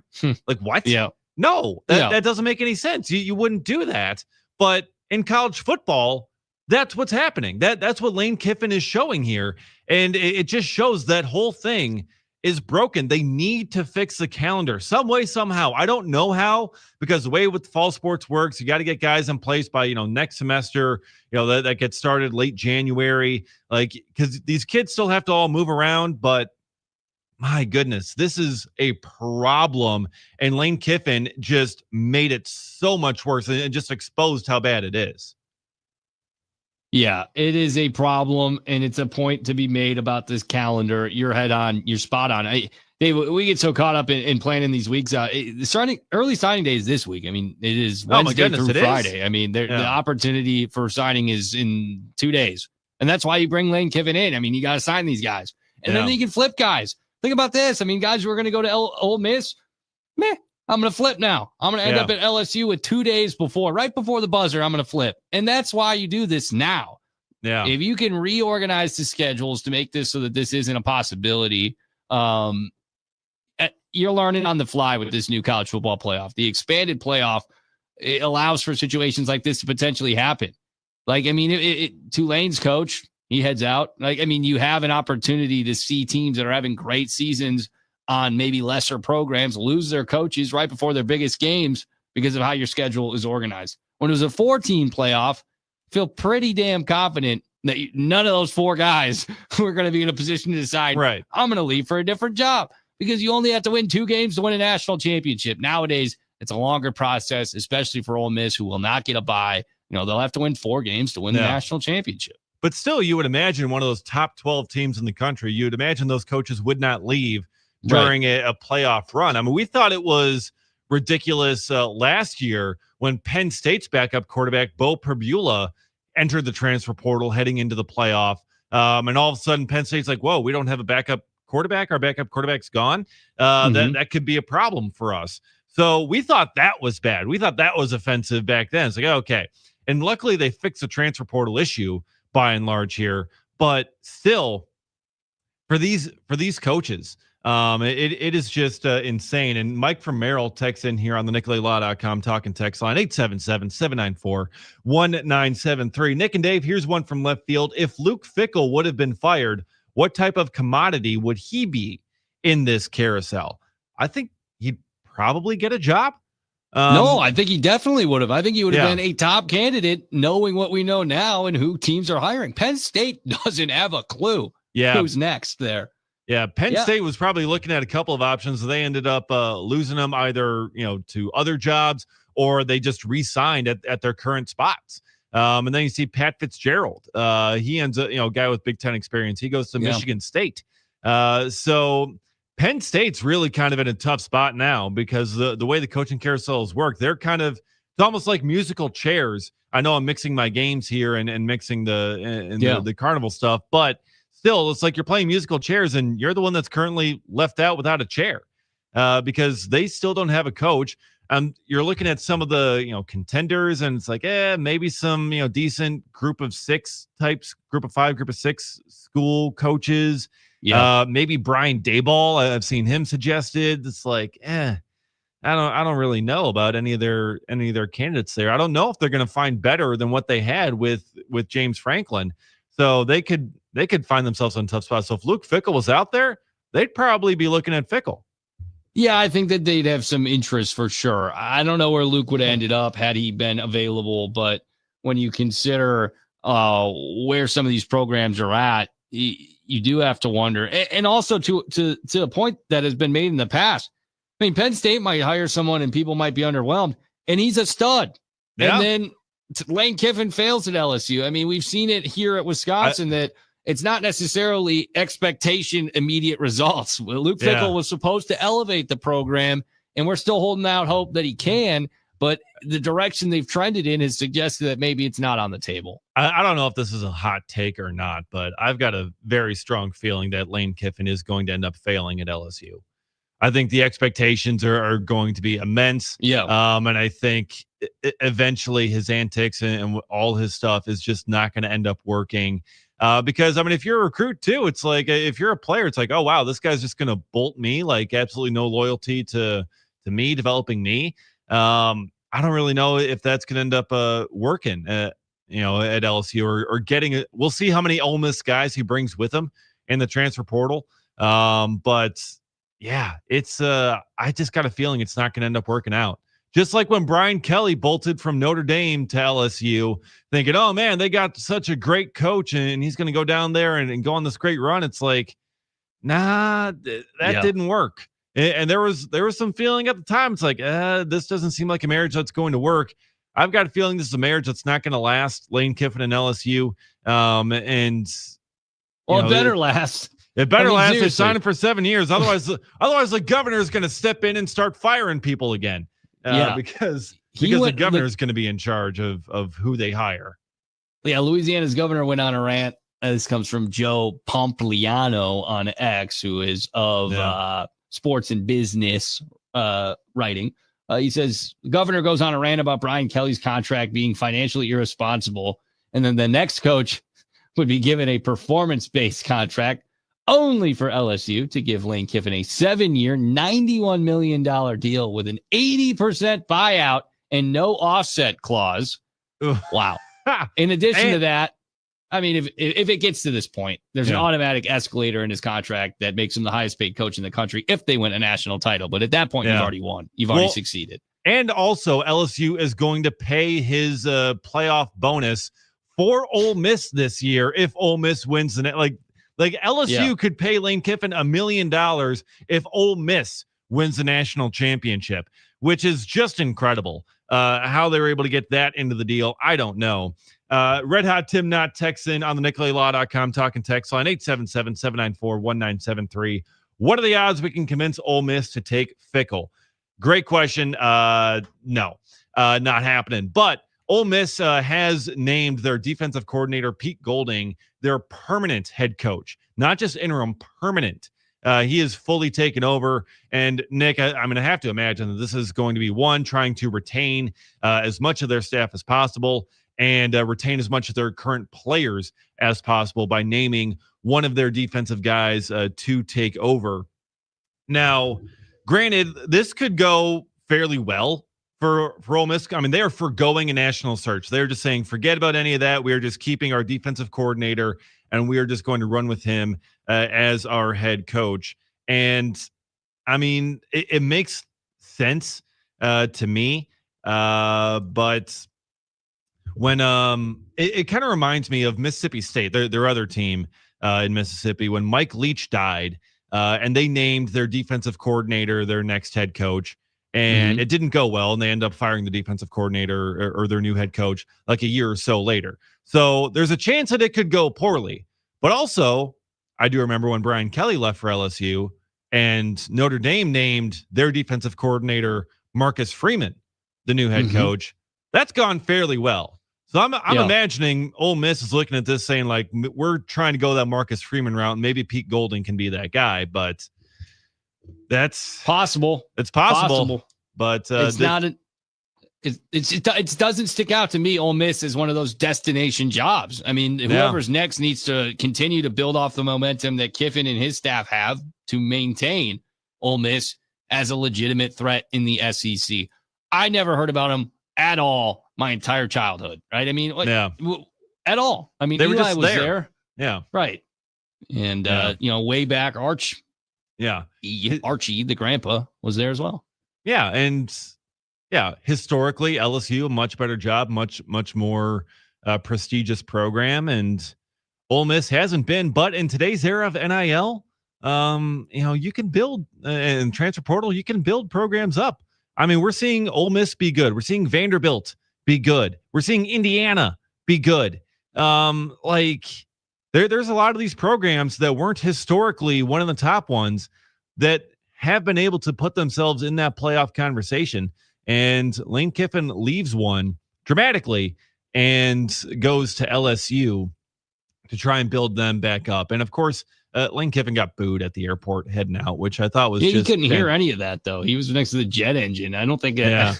Oh, he noticed, look, these people are cheering for me. Yeah, I don't think...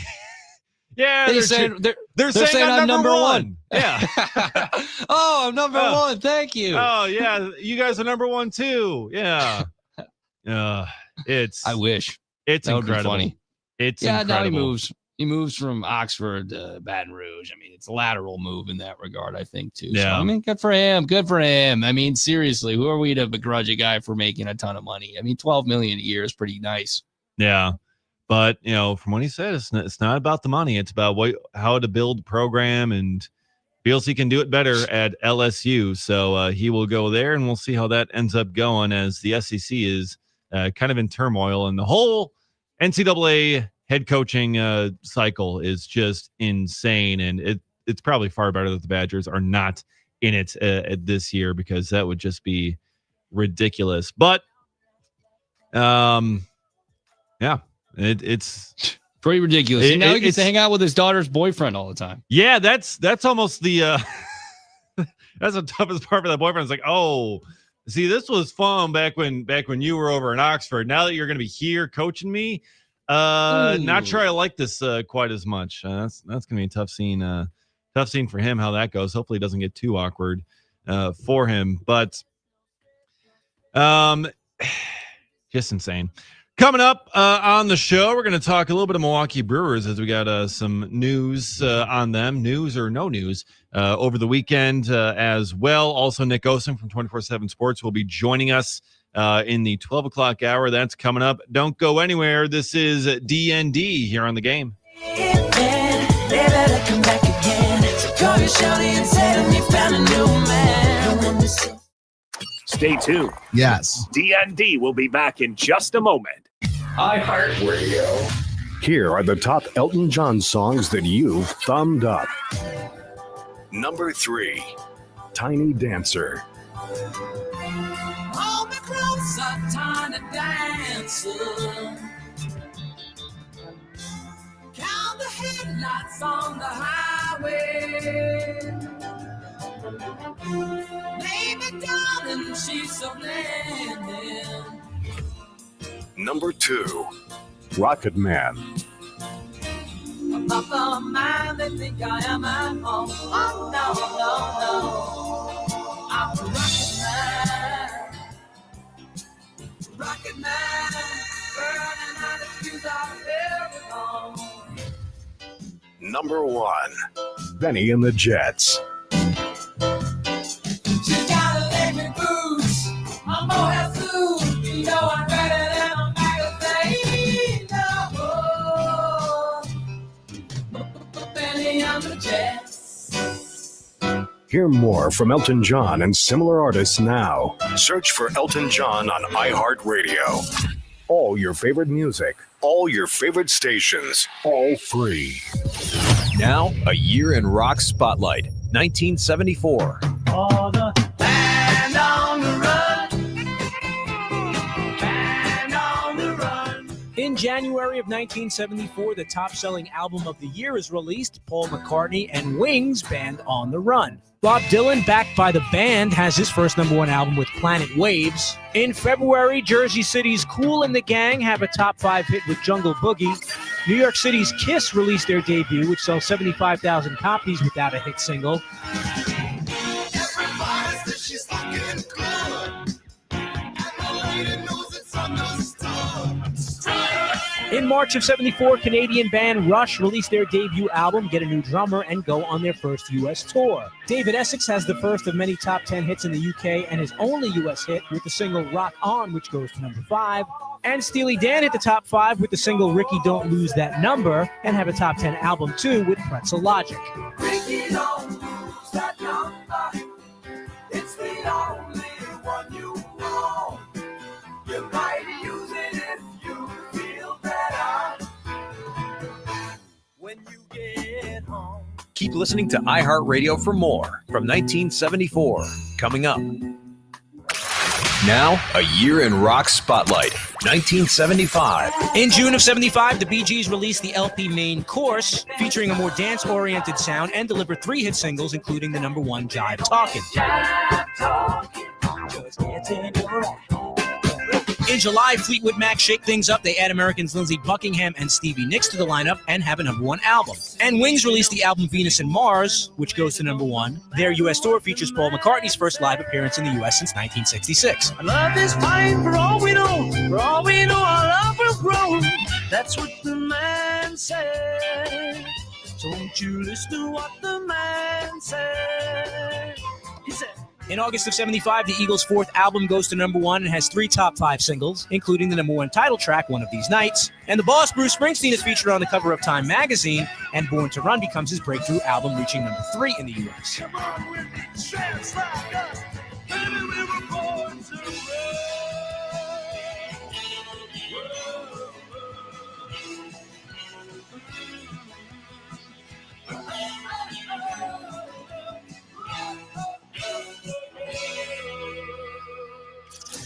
Keep listening to iHeartRadio for more from 1975. Coming up. iHeartRadio. Here are the top Pat Benatar songs that you've thumbed up. Number 3, Love is a Battlefield.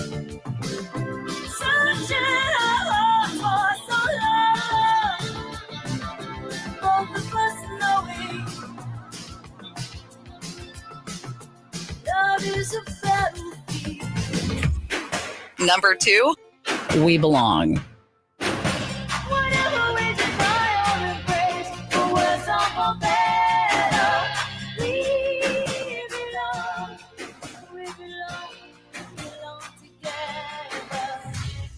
Number 1, hit me with your best shot. Hit me with your best shot.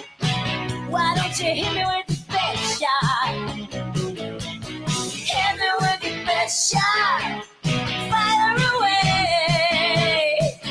Hear more from Pat Benatar and similar artists now. Search for Pat Benatar on iHeartRadio. All your favorite music, all your favorite stations, all free.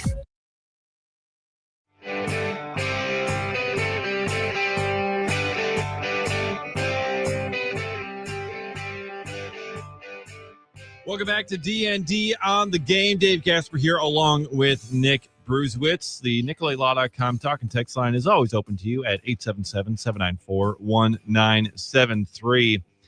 Want to get into a little bit of baseball conversation here as we're a week away from the winter meetings in Major League Baseball down in Orlando, Florida, which I am very excited to be at next week. Let's go. Yeah, so won't be on the show for those days next week, but very excited to be down there and seeing hopefully a bunch of moves happening with the Milwaukee Brewers. And you wonder if one of them might be an extension for one of the Brewers' top young pitchers, Jacob Misiorowski. We saw in a mailbag done by Kurt Hogue, friend of the show, at the Milwaukee Journal-Sentinel over the holiday weekend, that the Brewers and Jacob Misiorowski have yet to gain any traction really on extension talks.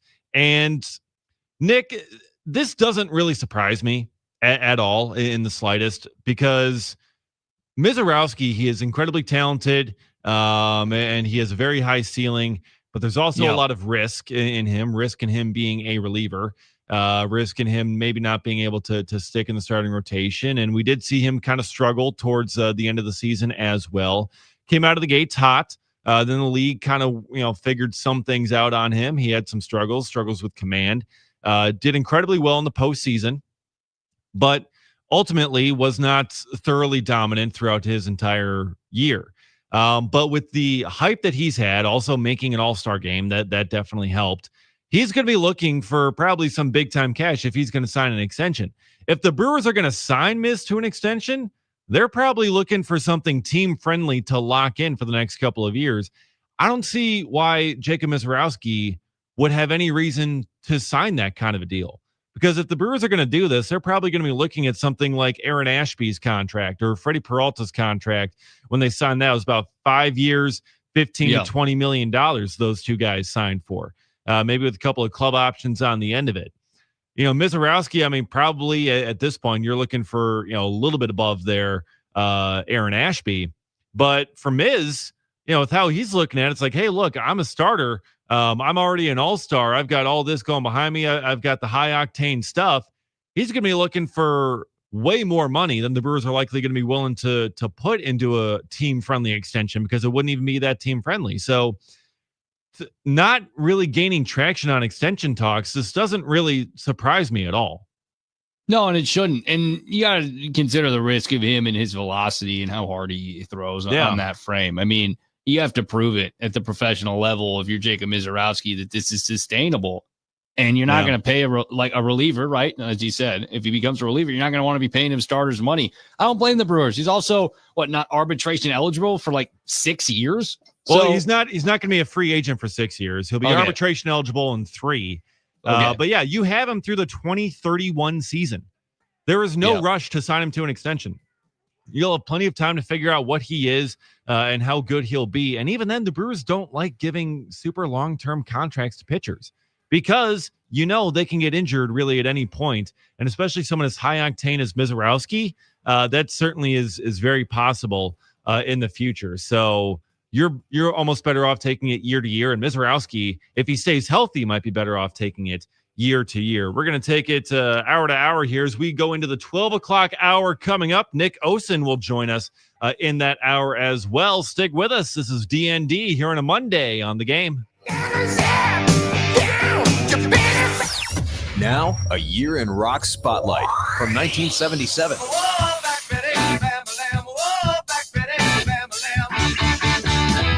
In June of 77, Ram Jam have a top 20 U.S. hit single with a cover of Lead Belly's song Black Betty. Chicago area rock band Styx have a U.S. top 10 album, Grand Illusion, including the top 10 single Come Sail Away. Come sail away, come sail away, come sail away with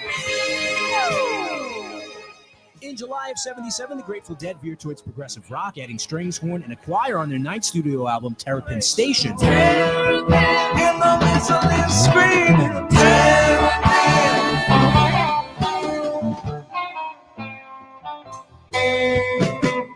In August of 77, the King dies. Elvis Presley is found dead in his home in Memphis, Tennessee at the age of 42. Detroit rock vocalist Iggy Pop releases his second solo album, Lust for Life. It's his second collaboration with David Bowie.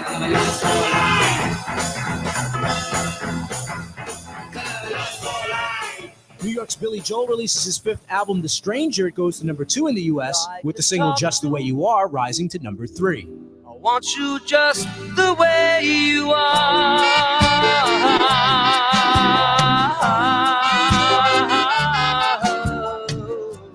Keep listening to iHeartRadio for more from 1977. Coming up. Now, a year in rock spotlight. 1973.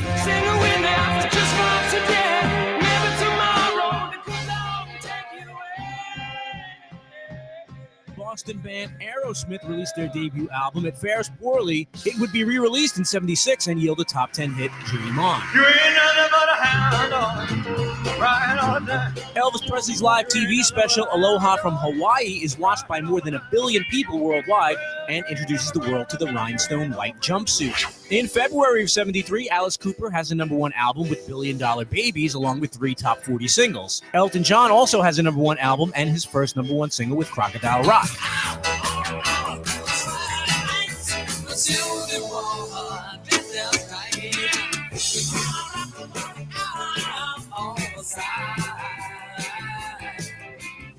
Paul McCartney and Wings have a #1 single with My Love, and the Stooges signed to Columbia Records and released their final album, Raw Power, produced by David Bowie. In March, Pink Floyd releases the now legendary Dark Side of the Moon. It goes to #1 and becomes one of the best-selling albums of all time. And everything under the sun is you. The sun is a place for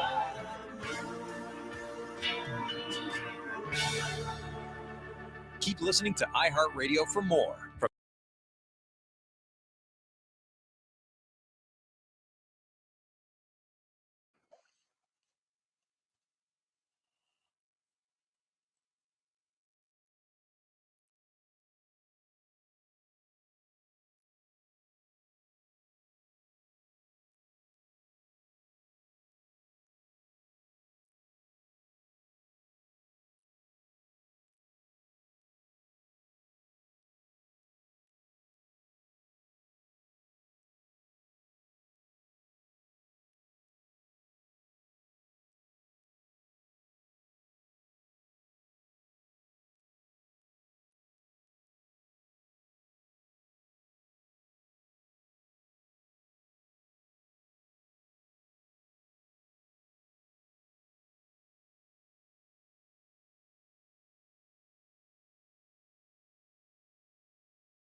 He's very knowledgeable, very intelligent guy, very personable guy. Here's Dave Gasper.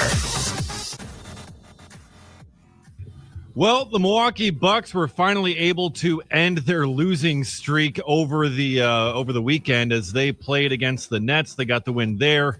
Giannis with 29 points in that victory, which made him the 6th youngest player to reach 21,000 points in his career. Here's Doc Rivers. Listen, every time he plays, I feel like he's breaking some kind of record. He is a generational player. And, you know, obviously I've only been here a year and a half or 2 years or whatever it is. I don't know, but he's a generational person too.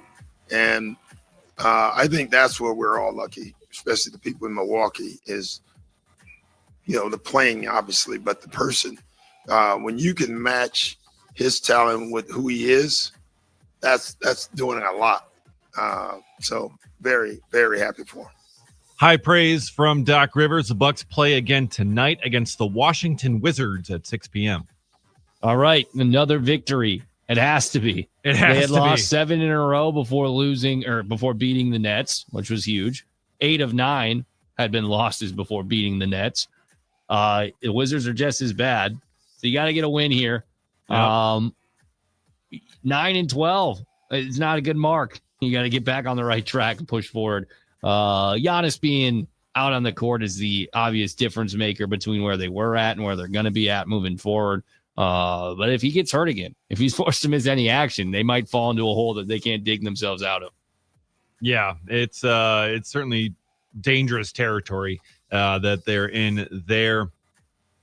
Also dangerous territory is where this college coaching carousel is going. Obviously, we talked about Lane Kiffin going to LSU. That's been the big story. But Jonathan Smith fired at Michigan State. Pat Fitzgerald, it sounds like, is going to get the job there after his stint at Northwestern ended kind of poorly. But he's ready to get back into coaching. He goes to Michigan State.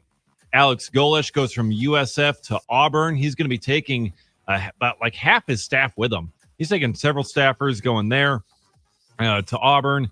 John Sumrall is going from Tulane to Florida to take over there. Tulane's actually going to let John Sumrall finish out the season instead of forcing him to just kind of leave right away. So they're taking a different approach than Ole Miss, but also Tulane is not in the SEC like Ole Miss. Yeah, and I think it's really interesting. Summerall is one of those guys that has been emerging over the last couple of years as a potential blue chip prospect of a sorts as a head coach. I mean, at Tulane, you're not necessarily in front of a national audience. At Florida, you absolutely will be. But it's really interesting, man, to think about how different programs have different opinions on things. My argument will stand. My opinion is that Ole Miss should have let Lane Kiffin do it and dealt with the backlash potentially. Like, you have a chance at a national championship year. Is it high? Yeah. Probably not. But yeah. I mean, also, you're not going to win now without him. How about that? Yeah. And also, as much as I was saying before about how it'd be incredibly like naive to actually like let him stay and do all that, you know, just kind of thinking about it too, perhaps on the flip side, the longer he's staying there coaching with you means the less time he's actually able to dedicate to building that roster at LSU, whether it comes to National Signing Day, whether it comes to transfer portal. That's more focus he has to have there. But also you wonder, how focused is he going to be for those games? Because he's still going to be thinking about LSU and all that stuff. Is it just going to be kind of a, let's maybe lose this game and let's just kind of get me on my way? There's no perfect way to go about it. And maybe because of the stakes being so high for Ole Miss, they're like, we absolutely can't run the risk of having a guy 1 foot in, 1 foot out. You know what I mean? We need to have someone who's all in on this team this season the rest of the way. And I think that's fair. I think it's also just like a ridiculous deadline and timeline that exists, as we've highlighted already. You got to change things up at this point. Yeah, just insane. But we're seeing a lot of these group of 5 coaches get moves up, with Summerall there from Tulane, Golesh from USF. And we're now just seeing here, too, breaking in the last 20 minutes or so, UCLA is expected to hire James Madison's head coach, Bob Chesney, after their Sun Belt Championship game this weekend. So James Madison goes from Kurt Signetti, who leaves for Indiana, to then hire Bob Chesney to take over. And JMU has actually been pretty good still continuing that run of success. Now they lose their head coach again, going to UCLA.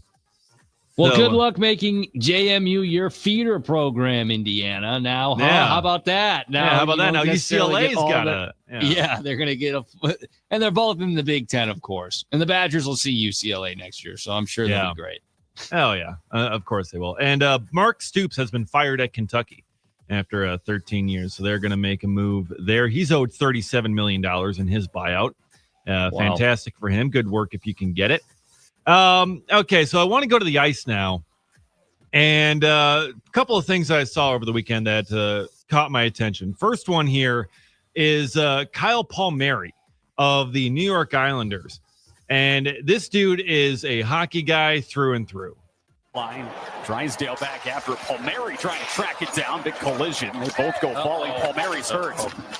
That didn't look good. Palmieri is in a ton of pain back behind the play. They're going to have to blow it down here. Move it a little better, his palms. He's just stripping away there. Sets up Drouin. Heineman scores! How about that? An assist for Kyle Palmieri as he goes off the ice and down the tunnel. Meanwhile, Emil Heineman celebrates his 10th goal of the season.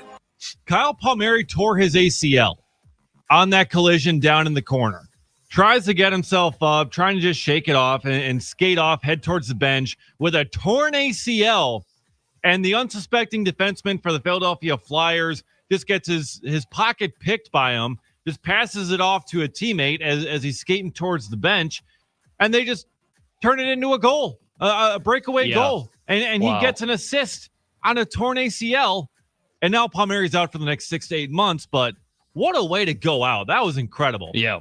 No, I'm seeing it here now. I've watched it over a couple of times. It's incredibly impressive. It's not necessarily even, I think it clears. Like Kobe tore his Achilles, went to the free throw line, made the free throw shots, and then was done. Like this is even more impressive because this guy's still moving, right? On the destroyed knee. So incredible. Credit to him. They say hockey guys are tough. This is just another testament to that. Yeah, just incredible. And hockey women are tough, too. And the Wisconsin women's hockey team, they played the Smashville Showcase this weekend in the championship game against Stonehill on Sunday. And, well... Centering pass, they score. Yeah. Kirsten Sim rips a shot. Tipped in front by Eden, they score. Drops it off for Enright, score. Wow. Claire Enright.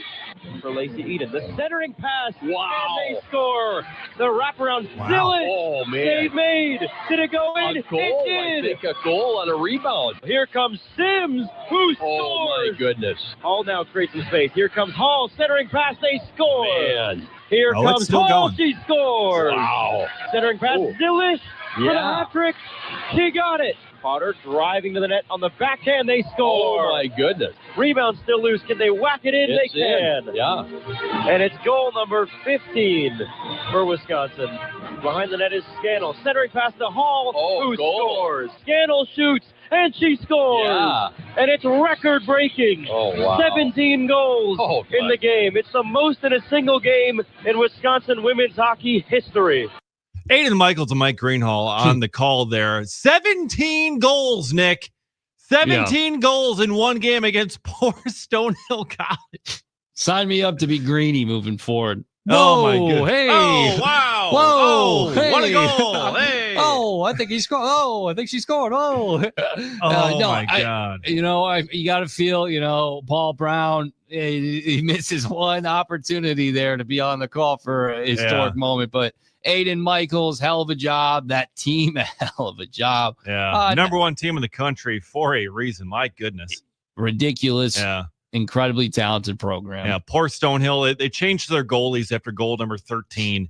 About damn time. Like, there's nothing you can do. I mean, what are you going to do? I mean, that team is just insane. Oh, she's blindfolded. Oh, and she scores. She's bouncing on one leg. Dude, Front flip. Go. Honestly, they could. They really could. They're Harlem They were just giving it Globetrotter to out them. there. Yeah, pretty much. Oh my goodness. 17-2 over Stonehill down in Nashville at the Smashville Showcase. So yeah, congrats to the Wisconsin women's hockey program. Just incredible of a win. And that team, oh man, Mark Johnson. That group is insane.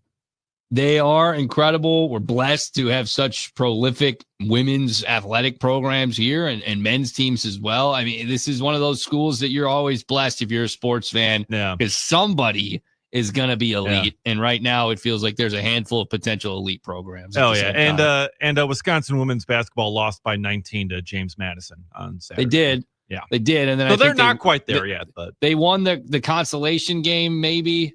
Or did they lose back-to-back in the tournament? I know Reed Magnum down there on the call. John Adi is busy with volleyball. Yeah, I know they lost Saturday, so whichever one that was in the yeah, that's probably game 2. They lost both of them down there then. I think. I'll double check, because why don't we be accurate on this? But I think they beat Detroit Mercy last week as well. So something to be said, though, that they're not terrible, right? I mean, they're a good program, at least to this point in the season, not something you can typically rely upon with the Wisconsin women's basketball team. But they did fall to Ole Miss on Friday, 65-56, before losing to James Madison 69-50. And poor Reed Magnum down in Daytona Beach. Yeah, he's really going through it down there, isn't he? Sent to, poor guy.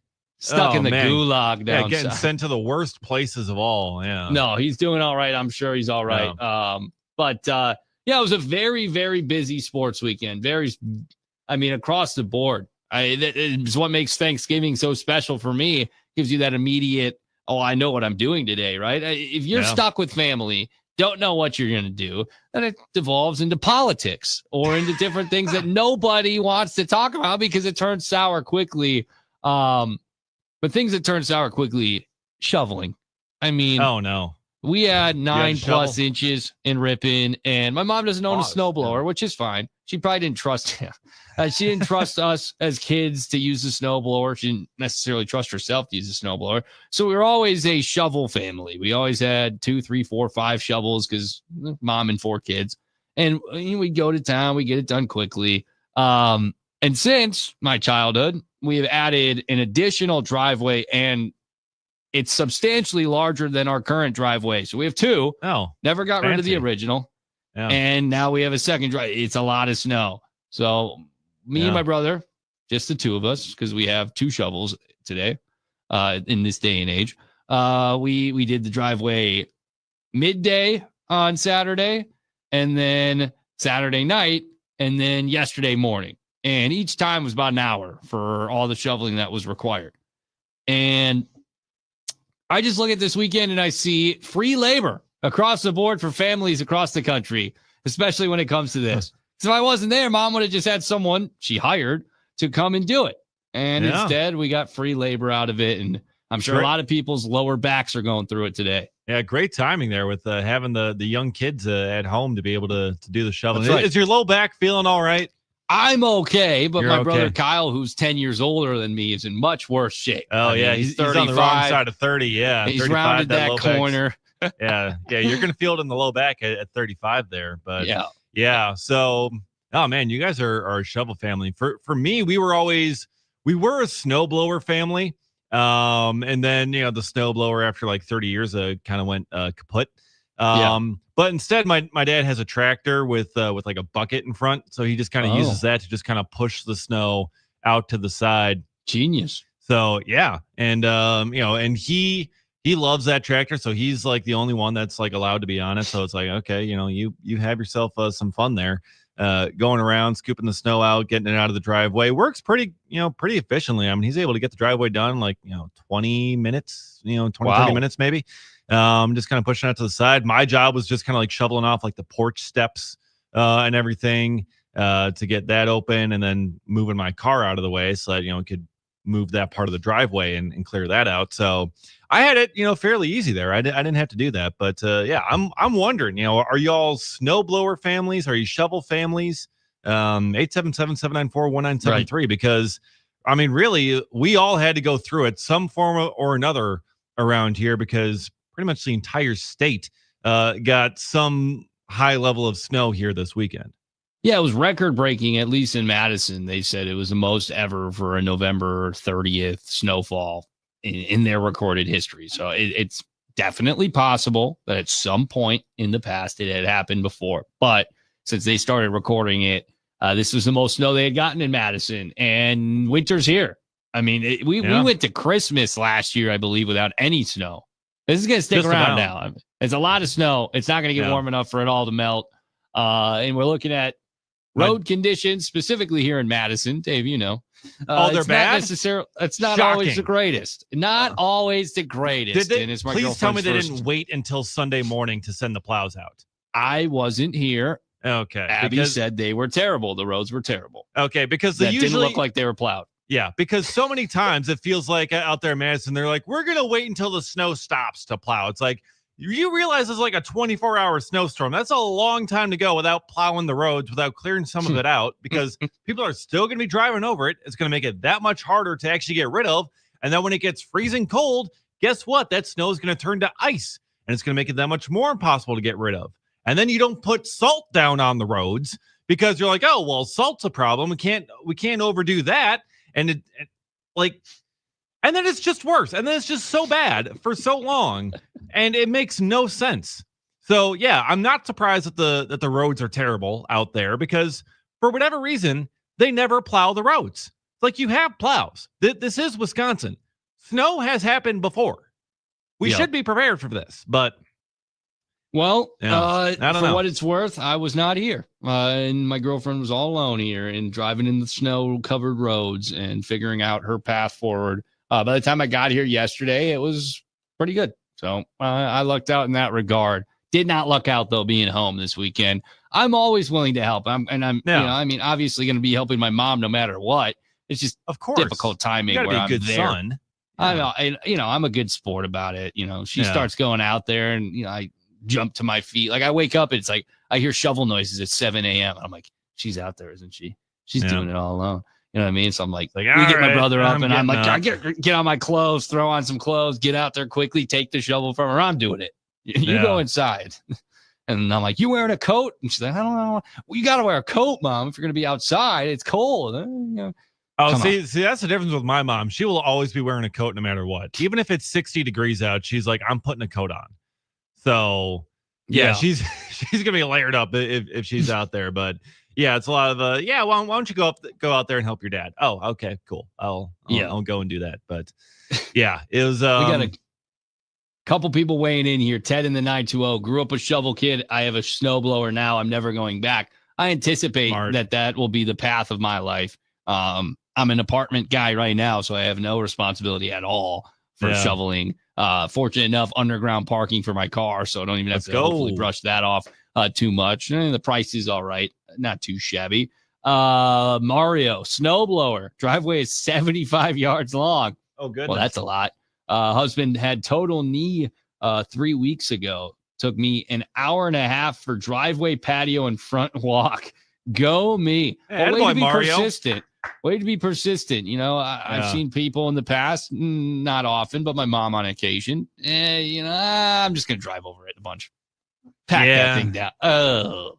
Yeah, that's a tough one to do, especially when it remains cold for a while afterwards. But yeah, 75 yards, that's way too long to shovel. That's the practice field length here at Wisconsin. Yeah, exactly. 80 yards to be exact. Distance. Yeah. Rand Corp, snowblow that blank. You always can find a cheap one on, I don't know, Craigslist or Facebook Marketplace. How about that? I deciphered it quickly. There you go. Making well done. Clearing snow kind of fun. Yeah, I'm sure it's fun to watch it. UW full. This is completely different. Let's not to get too personal, but I'm going through a divorce and I basically let my wife keep everything except the snowblower. Jeremy and Oshkosh. Oh, poor Jeremy. So it's all right, brother. Yeah, it's I mean, you got to keep your snowblower if you like it. I've never been in a position to use one. Can't let her take that from you.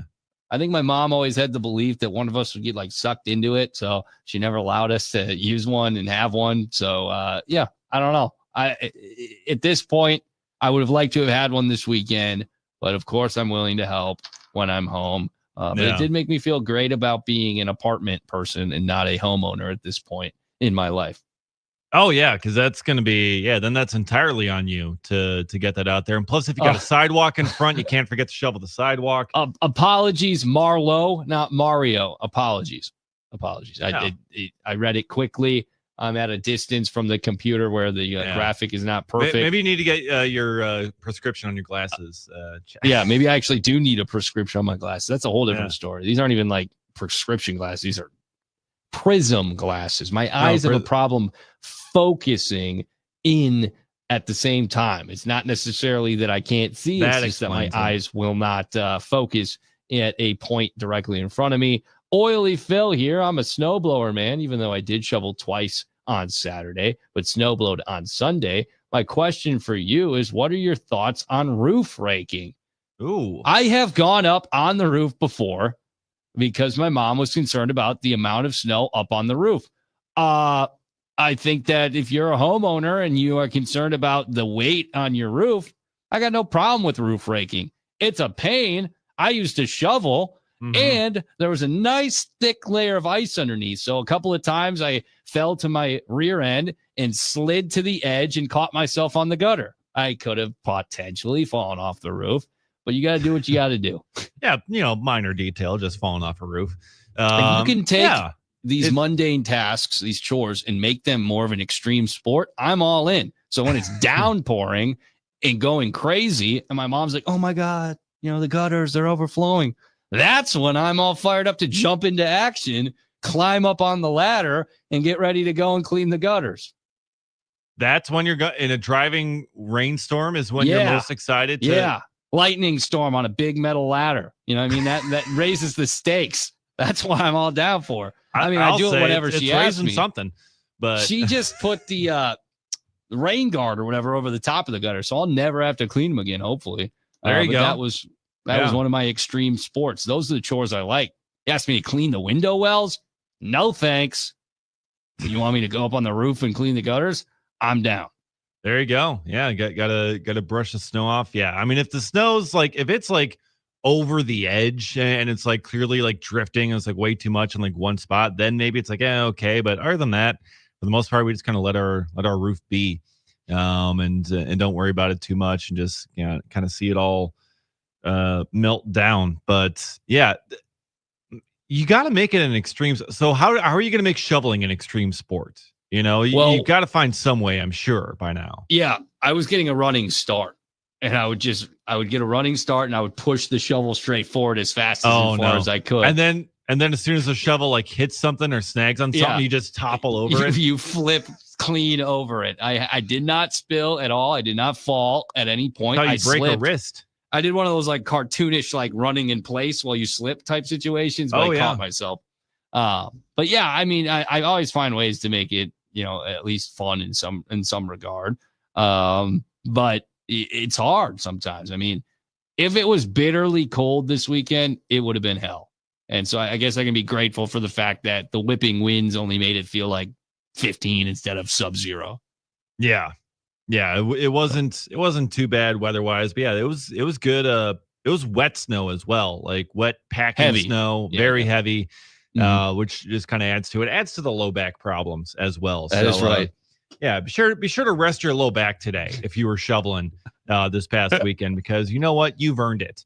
Okay? You're seen here on D.N.D. We see you, we understand you, and we feel you. Sean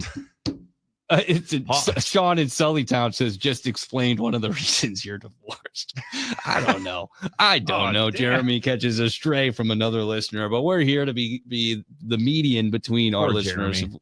But Nick Osen, he was in Minneapolis for this weekend's matchup, a snow game there as well. A lot of shoveling taking place on the field throughout the contest. He's not up next, but he's after that, so stay tuned. We'll dig in a little bit more on the Badgers, reflect on the season that was for the football team, and touch on the Badgers men's basketball team as well. They'll begin their Big Ten regular season schedule on Wednesday night at home against Northwestern. So stay tuned. You got any more shovel conversation to weigh in? Roof raking? I did not know until 30 seconds ago that is an actual tool, a roof rake. Yeah. I thought you literally were saying going up there and using a rake on your roof. So stay tuned for more blunders. Maybe the metal lands will come up again. I don't know. I don't know things. I learn things on the fly. You're listening to D.N.D. here on The Game. You can't touch this. You can't touch this. Want to watch D.N.D? They're live on YouTube, Facebook, and X right now. There you go. There we go. Just search 97.3 The Game. Now, a year in rock spotlight, 1974. All the land on the run.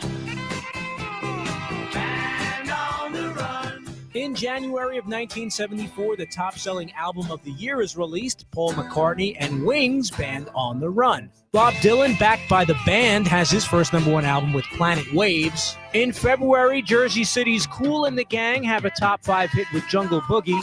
New York City's Kiss released their debut, which sells 75,000 copies without a hit single.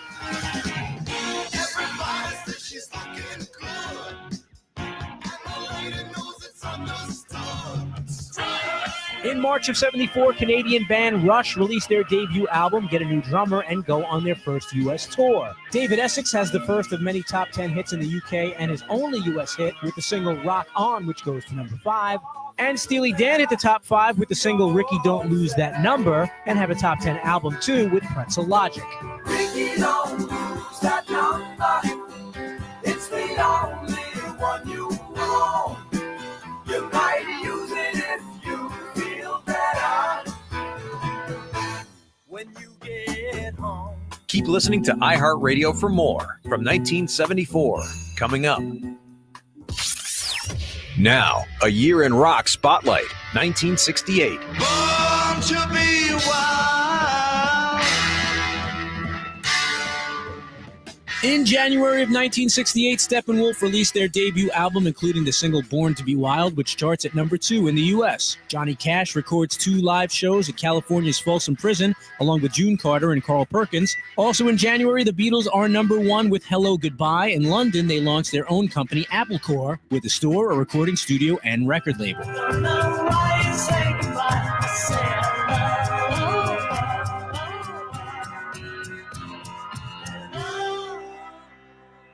February of 68, Pink Floyd lead singer Syd Barrett is checked into a psychiatric hospital and the band replaces him with David Gilmour. The Beatles, Donovan, Mia Farrow, and others travel to India to study transcendental meditation with Maharishi Mahesh Yogi. And Bill Graham opens the Fillmore East concert venue in an abandoned New York City theater. April of 1968, the musical Hair opens on Broadway for the first of 1,750 performances. It would spawn several top 40 hits, including Aquarius, Good Morning Starshine, and Hair. Simon and Garfunkel released their album Bookends, which goes to number 1 in the US and the UK. The single Mrs. Robinson would go to number 1 in June, thanks to the movie The Graduate. God bless you, please, Mrs. Robinson. Heaven holds a place for those who pray. Hey, hey, hey. Hey, hey, hey. Keep listening to iHeartRadio for more from 1968. Coming up. Now, a year in rock spotlight, 1975. In September, the Isley Brothers have a number 1 album, The Heat Is On, driven by the number 4 single, Fight the Power. Alive is a 2-record live album that goes to number 9 for Kiss. They released the single Rock and Roll All Night, which goes to number 12. I wanna rock and roll all night. And party every day. I wanna rock and roll all night. And party every day. David Bowie switches to Philly Soul on the LP Young Americans, featuring the number 1 single Fame, which was co-written by John Lennon. UK rock band Foghat have a top 20 hit with Slow Ride from the album Fool for the City.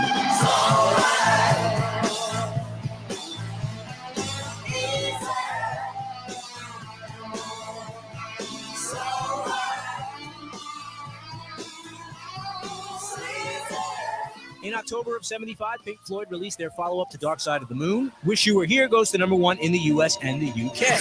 What have we found? Same old fears. Wish you were here. Keep listening to iHeartRadio for more from 1975. Coming up.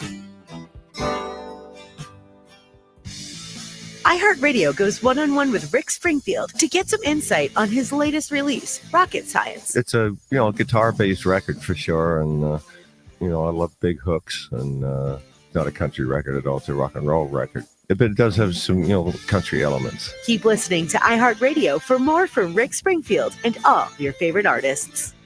Parrott, right on Gibson, scored! The Milwaukee Admirals are back home on Wednesday night when they host the Iowa Wild at Panther Arena. Through the crease to the bottom of the far circle, scored! Ryan Ufko! Pre-game coverage at 6:30, face-off at 7 on Fox Sports 920 and the iHeartRadio app. Yo, Pan, you ready? Yeah. Man, let's lock and load. Yeah. Just play. Yeah. No, turn me up. Hey. I think we got one. Yeah. Here we go. Tell me what do you Back here on the game, you've got D.N.D. with me, Nick Kruswitz, and Dave Gasper. We've crossed the halfway point. We've touched on a lot of pretty substantial subjects and then some as mundane as shoveling. But that's what we're here for. We're here to represent. We're here to represent what people are thinking and feeling. And over the last, decade, I think the feeling around Black Friday has changed drastically. I think it used to be lines outside of every substantial mall, store, place, and a rush of adrenaline and literal rush of human bodies into a building. And it was dangerous, but that was part of it. As I just said, I make shopping an extreme sport. Black Friday was that extreme sport. Now Black Friday is a week long.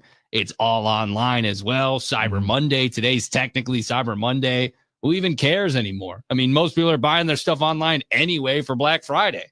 But I did want to touch on it because I thought it was pertinent to where we're at right now in the world and what we're doing. And I'm sure some folks out there have some things that they purchased this year that they're really fired up that they got at a discount rate. I'd love to hear about it.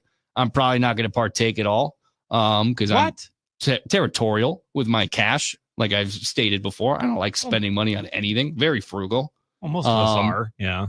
No, and it's a trait that I think most should possess, right? I mean, protect what you got. You earned it. Yeah. Our money. But I do think that there's a greater conversation to be had about sports. And I know we got Nick Osen on the other side. So, I mean, if you're looking at an NFL team right now, Dave, that you'd look to see their record and essentially buy on a discount that they're going to be better than it is and push forward as a more competitive team, does someone stick out to you? I think the one that sticks out to me right now in terms of better than their record is going to be the Kansas City Chiefs. I mean, they're sitting here at 6-6 at this point, and they're currently third in that AFC West. But if they can find a way to at least get themselves a wild card spot, get themselves into the postseason, I think they're just going to be just as dangerous as ever. I mean, they've got all the experience, they've got all the talent over there on that team to be able to make some kind of run. So the Chiefs are the team that I don't know if anyone's really kind of sold off their stock because they've been so good for the last couple of years. But I mean, the Chiefs stock is down a little bit right now, just with how poorly they played this year. I mean, they're sitting there at 6-6. They're 1-5 on the road this season. So I think it's got to be the Chiefs. I think they're much better than their record says they are. If they can get into the dance, they're going to be just as dangerous. They're going to be more dangerous than any other 6 or 7 seed, whatever wild card you can think of. No doubt about it. And I think that is a team that, right now, I think most are kind of flabbergasted are as bad as they are. You don't look at the Chiefs and think 6-6 even on the table. 6 losses in general. Yeah, probably not on the table for this group. They keep finding ways to lose close games. They won everyone last year that was close. They lose every game that's close this year. But you definitely got to look at them and say, everybody in the AFC in the playoff picture is praying that they don't make the postseason. And that tells you what they think of that team.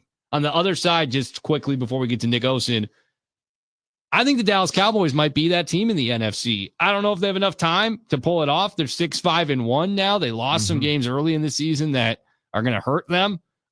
We all are familiar with the tie with the Packers, 40-40. I mean, their offense has been elite all season long. Their defense has been terrible, and now it's not that bad. They made some changes. They brought in some guys, Quinnen Williams, and the defensive line is not too shabby. I mean, they've held down some pretty good teams. They gave up 21 points to the Eagles in the first half and then didn't give up another point the rest of the game. And then they held down Mahomes well enough this past weekend to get a W. And Ted in the 920. He's going to try and find a deal on a new snowblower. How about that for Black Friday? Can we get a Black Friday deal on a healthy offensive lineman? Yeah, let's hope. Yeah. I think the Badgers had great health on the offensive line the first 2 years with Fickell. This year was the opposite. Yeah. Badgers or Packers. It could be either one. Well, that's a great point. I took it to Badgers, excuse me. Packers is probably more important. Yeah. Aaron Banks, Elton still Jenkins. Going. Yeah. No, absolutely. In general, you want healthy offensive linemen. So yeah, you need to get a Black Friday deal on that. But yeah, I think Badgers, especially because you got NIL, you got transfer portal, all those guys trying to move around. But either way, yeah, they need healthy offensive linemen to help with the running game, help everything, because we got Billy Schmidt on this station, and he is as big of an offensive line supporter as anyone. So. Right.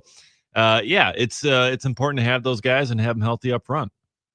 Well, if we're talking about great deals, I think we struck gold with Nick Osen because he's always willing to hop on and talk with us about all things Badgers. He's a Bears fan. Maybe we'll touch on that as well. But Nick Osen of Badger 247, a 24/7 sports entity, will join us as he often does here on the other side. Put a bow on the Badgers football season. Get you set for Big Ten men's basketball action come Wednesday and anything under the sun, honestly, because he's a sports fanatic just like all of us. So stay tuned. Nick Osen on the other side. You've got D.N.D. here on the game. Fortunate fate, money make all the change. The new Benz is all white, call it John McCain. How the hell did you stop me? You are listening to D.N.D. with Doug, Nick, and Dave. This pains me to say this, but Dave's right. Hey, why does that pain you to say? I'm right quite a bit, I think. Middays here on the game. Now, a year in rock spotlight, 1969.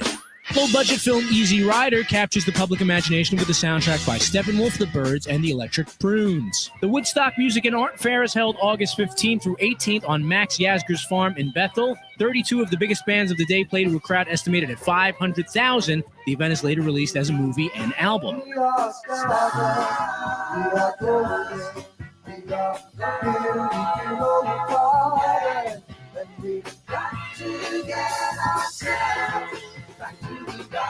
And with the boost from their appearance at Woodstock, San Francisco band Santana hits the top 10 with their debut album, Evil Ways.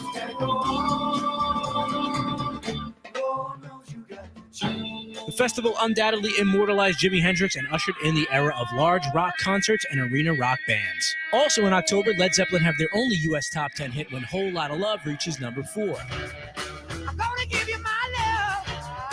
I'm gonna give you my love. Oh, whole lot of love.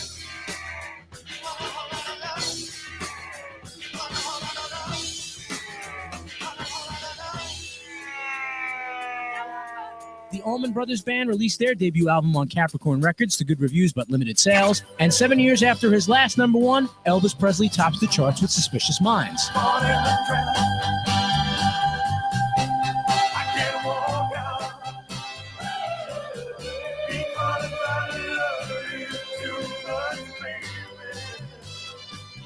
Keep listening to iHeartRadio for more from 1969. Coming up. iHeartRadio. Here are the top Blondie songs that you've thumbed up. Number 3, One Way or Another. One way or another, I'm gonna find you. I'm gonna get you one day. Maybe next week, I'm gonna meet you. I'll meet you. Number 2, Heart of Glass. In between, what I find is pleasing and I feel fine. Love is so confusing, there's no peace of mind. If I fear I'm losing you, it's just no good. You're cheesing like this. Number 1, Call Me. Emotions come, I don't know why. Cover of lies I refine. Call me, call me anytime. Call me.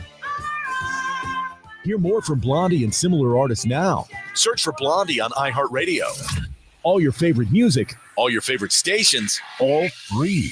Now, a year in rock spotlight, 1970. Don't keep me waiting here. Lead me to The Beatles released the Phil Spector-produced album Let It Be. It generates 3 number one hits, Get Back, Let It Be, and their final number one, The Long and Winding Road. The Kinks song Lola, about a romantic encounter with a transvestite, makes number 2 UK and number 9 US.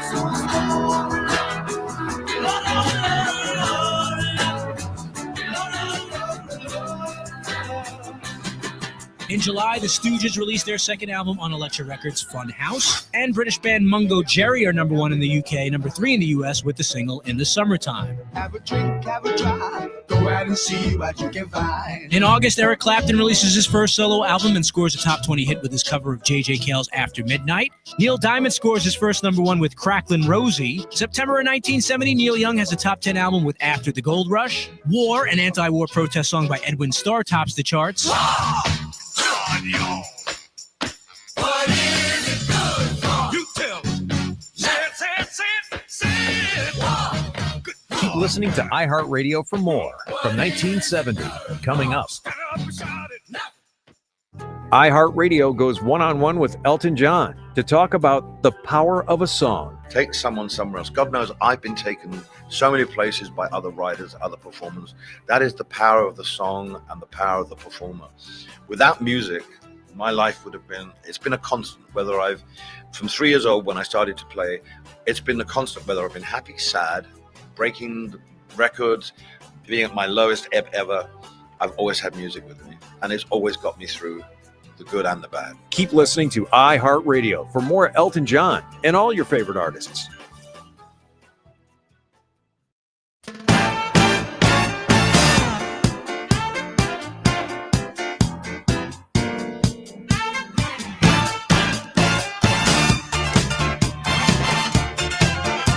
Back here on the game, you've got D.N.D, Dave Gasper, and me, Nick Kruzwitz, as we head for hour number 4. But before the conclusion of hour number 3, we get to talk to a familiar favorite, one of our favorites, human beings in general, Nick Osen of Badger 247, hopping on to put a bow on what was the 2025 Badgers football season. 4-8. Nick, you were there. They lose 17-7. It was a snow globe game.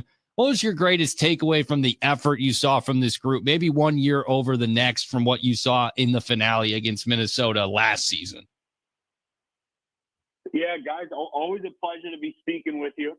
Nick, I thought that this was a game going in that the Badgers had a really good shot at. And so in terms of looking, kind of toward last year and then this game's performance, I thought that the effort was certainly there. And then frankly, I thought that the defense, for the most part, played another really good game. I think that you saw a pretty consistent growth from that group the last few weeks.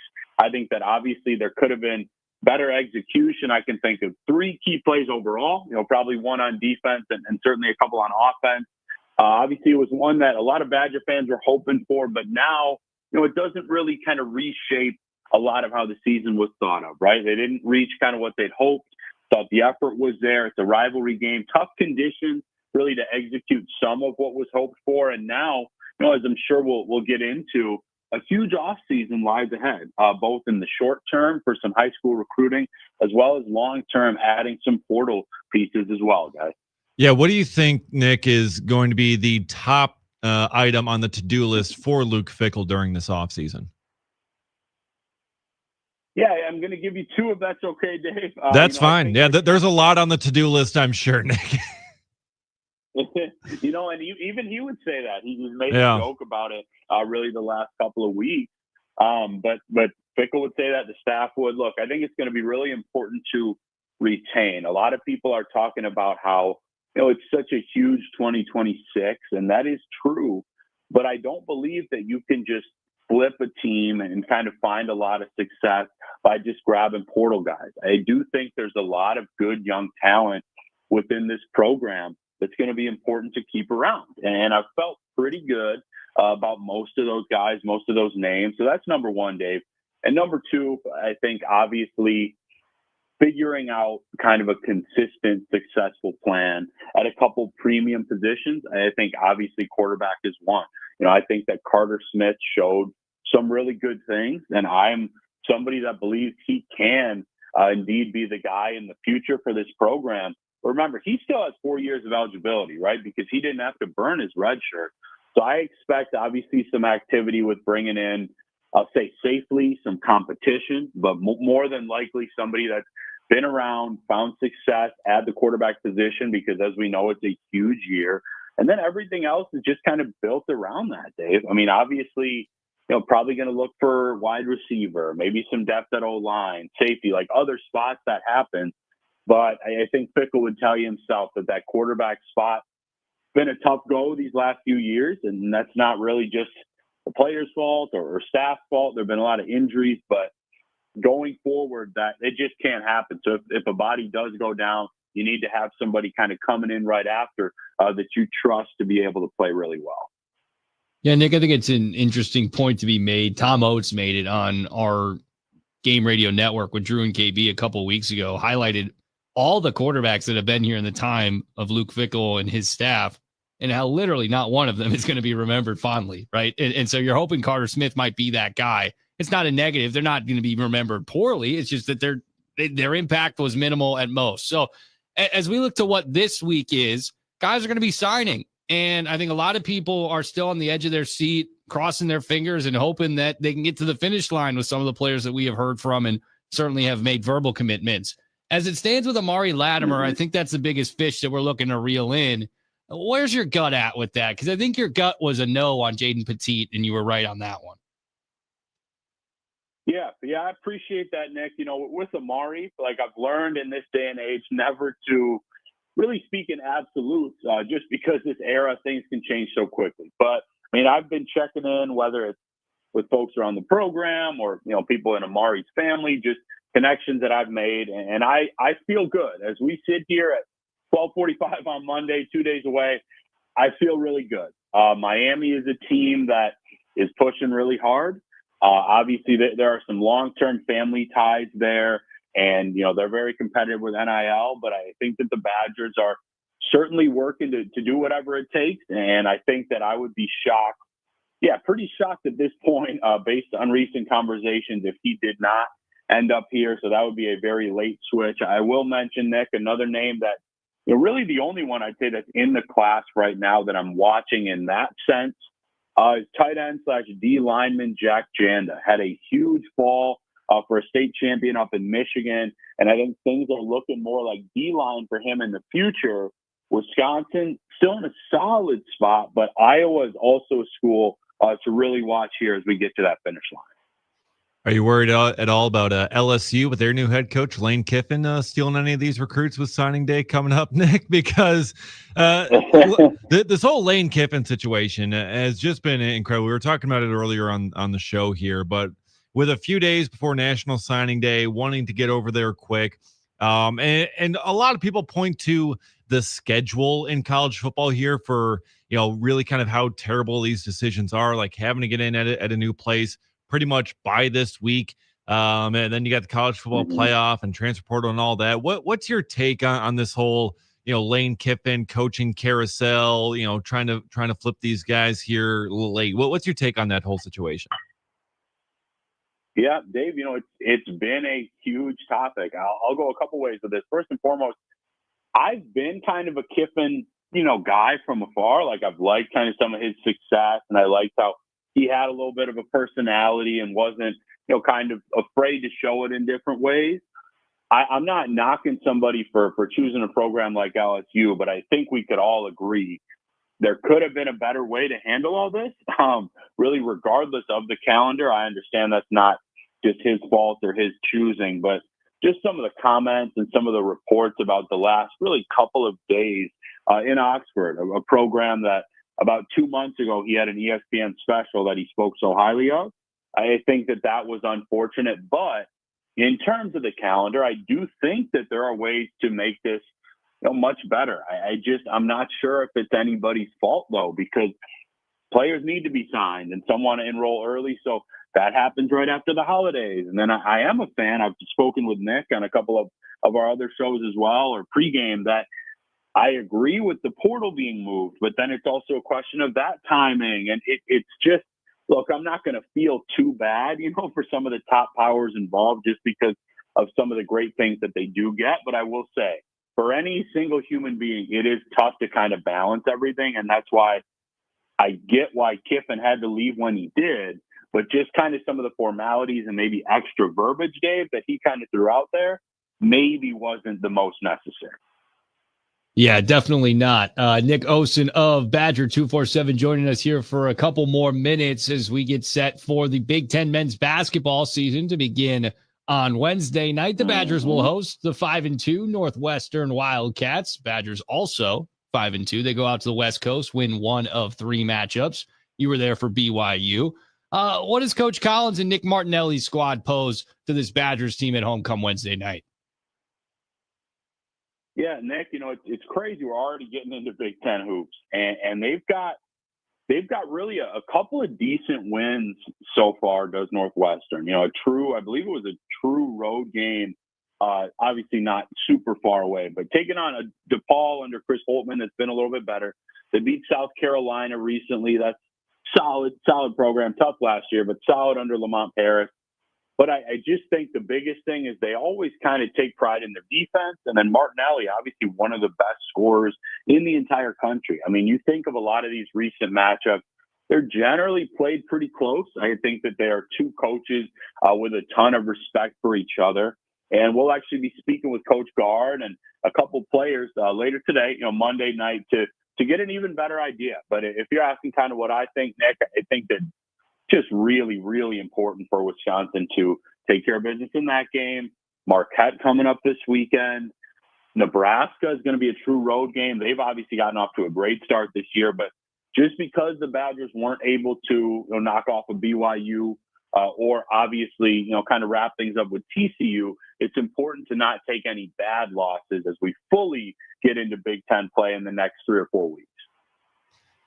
Nick, just kind of one last one to circle back to football, if I could here. We were talking earlier about the grades for this year's team and how they did. I went with a C. I wanted to look on the positive side of things. Nick went with a D. How would you grade this Badgers football team this season? Man, it's tough. I wouldn't go as far as a D as our man Bruce, just factoring in, some of the injuries and things. I'll split it up this way. I think that the defense could be a kind of a B, right. B plus, but offense obviously left, a lot to be desired, and they would certainly tell you that themselves. So they'd probably be a, C minus. You put the injuries into account, but still they were just not able to find a lot of traction and success late. That's obviously going to be a huge focus, and that's why I think things will be better. But if you want to kind of split those up, Dave, they'd probably end up, like a C as a whole, just because they know that this group expected to get a lot more than 4 wins. And I, in regards to my score, a D, and then I posed that they should maybe be graded on a curve. So maybe that D becomes a C after it's graded with the curve of knowing you had 4 quarterbacks start multiple games. I don't know any other program that did that this season. So we love talking to Nick Osen, and you can find his great work on Badger 247, also on X at The Real Nick Osen. That's The Real NickOsen. Stay warm, dude. The winter is here. Your Bears might be good, but we can cross that bridge next week if they're still rolling. Bruce, you bet. If I can just throw out Cyber Monday, best deal of the year on 247, 75% off for a full year, guys. Oh, check it out. Badger 247. Find his work there. And on the other side, we got Billy Edwards Jr. Probably our last conversation with him. We'll dig into what he thought of this season, because it was quite the roller coaster ride of emotions for him at Wisconsin. Up next, Billy Edwards Jr. here on The Game. Now, a year in rock spotlight from 1977.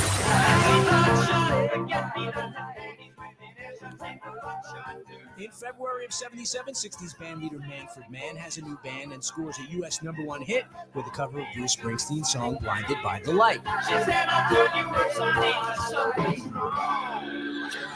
In March, Foreigner released their debut album. It goes to #4 in the U.S., driven by 2 top 10 singles, Cold as Ice and Feels Like the First Time.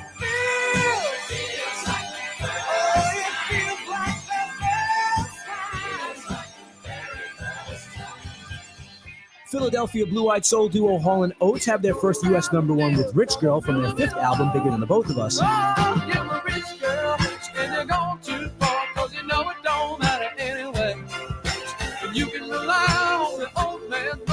Fleetwood Mac's album Rumors is released. It's their second #1 album in a row in the U.S., dominating the charts at #1 for 31 weeks. It spawns 4 top 10 singles, including the #1 Dreams. When the rain washes you clean, you know.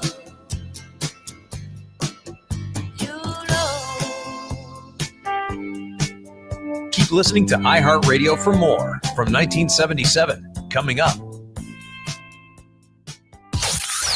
Now, a year in rock spotlight from 1977. September of 77, American duo Steely Dan released their 6th album, Asia. It goes to #3 in the States on the strength of 2 top 20 hits, Peg and Deacon Blues.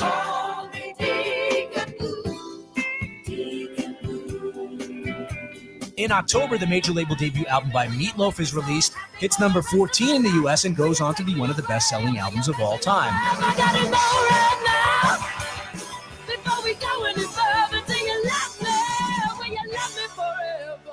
Leonard Skinner released the album Street Survivor. 3 days later, singer Ronnie Van Zant and 2 other band members are killed in a plane crash. The album goes to #5 in the States, and the single What's Your Name hits #13. What's your name, little girl?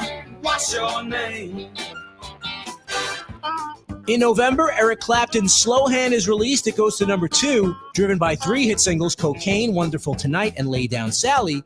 Lay down, Sally. I'm resting in my arms. Don't you think you want someone to talk to? Keep listening to iHeartRadio for more from 1977. Coming up. Now, a year in rock spotlight, 1978. In January of 1978, the Saturday Night Fever soundtrack is released, featuring the music of the Bee Gees. It hits #1 in the U.S. for more than 6 months. An amazing 18 weeks at #1 in the UK, it becomes the best-selling soundtrack album of all time. In February of 78, Pasadena, California hard rock band Van Halen released their self-titled debut album. It hits #19 on the charts. Their cover of The Kinks' You Really Got Me cracks the top 40 at #36.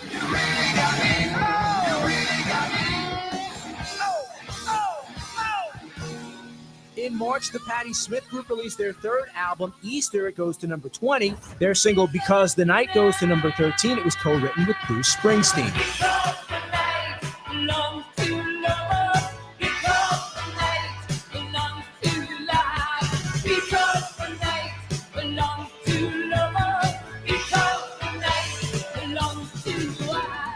In May of 78, Detroit rock singer Bob Seger releases his 10th album, Stranger in Town. It goes to #4 in the U.S., yielding 3 top 20 singles, including Still the Same, which also goes to #4. Are you still the same?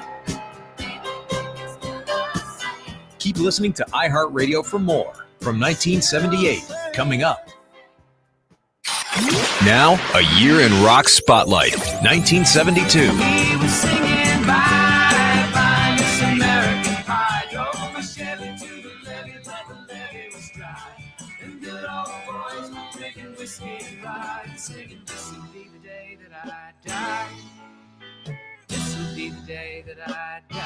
1972, Don McLean goes to #1 with the single and album American Pie. Paul Simon's solo debut gives him a top 10 hit, Mother and Child Reunion. Fast forward to March, where Neil Young has a #1 album and a #1 single with Heart of Gold.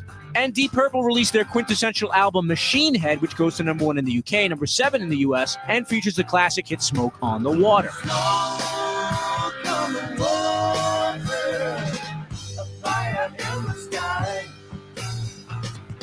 Smoke on the water.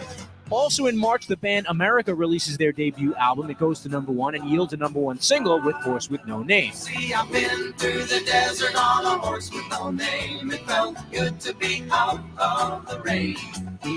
In the desert, you can't remember your name, 'cause there ain't no one for to give you no pain.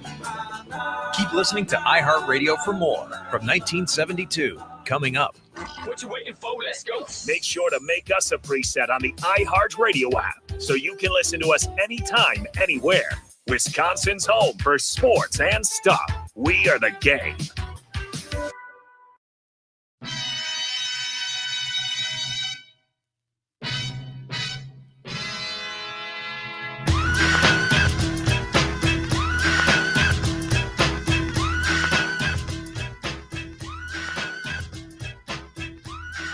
Welcome back to D.N.D. here on The Game. Dave Gasper along with Nick Bruzewitz. Doug Russell is out today. He is enjoying his Thanksgiving weekend. Gets an extra day here because, a lot of us, we had to work on, Thanksgiving Day and, Friday as well. That's right. So getting the day off here today. So he'll be back with us tomorrow as we'll be having D.N.D. starting at 11. Tomorrow, because Carry the G Radio will be playing from 9 to 11 here on these airwaves with Aaron Nagler and Billy Schmidt. Billy Schmidt also back in the chair tomorrow after him and Armin were off today. So Tim Allen was hanging out with you in the morning along with Andrew Ludwig. So we are awaiting Billy Edwards Jr. to see if he's going to call in here. Perhaps his the season's done. He's done. Peel back the curtain for our listeners. I mean, we do not know what deals are signed and when the time deadline is for his agreement with iHeart to join us. So could be any moment. We may have had our last conversation with Billy Edwards, but I think that if we can look back at the season as we now reflect on it, I mean, these conversations, we kind of drew the short end of the stick, if we're being honest, right? And Billy feels it the same way. I would have loved, and he would have loved to be talking about him under center, winning a football game, coming on Mondays and telling us about it. And the reality was, first and foremost, he wasn't under center. The Badgers didn't win many games, and he's been injured. It's been a rough year physically for him. I'm sure emotionally a challenge as well, but he's always kept an upbeat attitude. So if we've had our final conversation with Billy Edwards, we thought we had one more this week. Appreciate him for his candor, his ability to still come on each week and give us answers we're asking questions for. And at the end of the day, I do not know if he'll be back this next season. It seems unlikely. So it's always going to be a what could have been, what would have been with his situation here at Wisconsin. Yeah, and we found out last week when he was on that it was a grade 3 PCL strain. So he tore his PCL completely in his knee. And when they kind of told us like, okay, yeah, it's going to be maybe week to week that he could potentially come back, it was a lot more serious, it seemed, than initially feared. So he ends up not really getting back out there. Played for a series against Maryland, but really was not able to make it back. But yeah, appreciate him coming on every single week and talking to us. But yeah, it's not the way he wanted the season to go. It's not the way the Badgers wanted the season to go, which is why we've kind of been talking about, the grades here, what were kind of the expectations, and potentially grading them on a curve, because really the expectations, and then when you lose your starting quarterback on the third series of the first game of the season, it's going to throw everything out of whack, no matter what your expectations were, no matter how good the rest of the roster may have been. When you lose your starting quarterback in that first game, it makes it so hard to actually find that level of consistency and success. Because as you mentioned, Nick, 4 different starting quarterbacks starting multiple games this season, just incredible. The lack of consistency they were able to get, dealing with injuries, certainly, and poor performance from a lot of them. Yeah, not to mention that of those games that were started, Billy Edwards was a start against Maryland, didn't finish the game. Danny against Washington didn't finish the game. Carter Smith had to come in and they won it. This past weekend, Carter didn't get hurt, but he didn't finish the game. Hunter Simmons did. Like, it's not just that they are rotating quarterbacks week to week.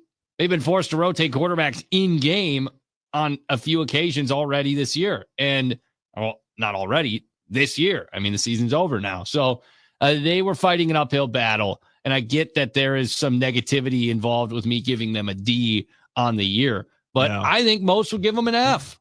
And I think that I'm an optimist by even giving them a passing grade, because 4-8 is not a high bar to clear, and they couldn't do it. They had every opportunity to get to 5 wins this past weekend. Minnesota's a good team at home, but by all accounts, they're not a particularly talented group in 2025. And the Badgers had momentum and could not capitalize off of it. Yeah, and you look back at Maryland too as a game that, they weren't really competitive in it, but that was the only conference win for Maryland this season. That was a game that, looking, at the start of the season, it's like they should have won, and instead they weren't close. So if they win that one, and then then you're at 5 wins heading into this game for the Axe against Minnesota, and you're like, okay, now we got a chance to really be bowl eligible here with just a win, and that could even change some things with that game, with how Wisconsin played. Bobby in Middleton chimes in, worst season in 30 years, gets a C. Wish I'd had you grading my papers in college. Yeah, and I think that's a sentiment of a lot too. That's like, okay, look, this was the worst season in years. It should be an F. And I think for me, it might be a little bit of recency bias too, with the wins against Washington, the wins against Illinois at the end of the season. I think that just kind of brings a little bit of hope, brings a little bit of positivity. It's like, okay, maybe this wasn't so bad, because we really thought this was bad. I mean, we were bracing for 2-10 in terms of the season. Like that was our expectation just a couple of weeks ago for this team. So for them to end up at 4-8 when we were all basically bracing for 2-10, then we kind of are looking at, it's like, okay, that's maybe a C, a passing grade here for this group, because we were thinking 2-10 was going to be a legit reality for this team. And I think it would have been a fair expectation. I mean, I don't think that we were being pessimists. I think that it was just the reality of what we thought we were dealing with at quarterback. I mean, Carter Smith, he started the last couple of weeks here, right? He starts against Indiana, Illinois, and Minnesota, and they had to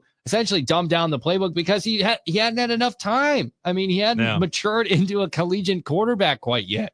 True freshmen don't necessarily play anywhere. Even the best recruits in the country, 5-star true freshmen, don't necessarily play a lick in their first year. Yeah. And so Carter had to go Underwood. in.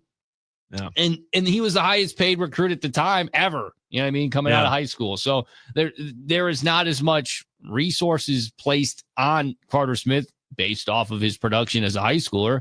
Great player, whether you look at him as a 4-star or a 3-star, there's always that verge of being considered one or the other, depending on your outlet.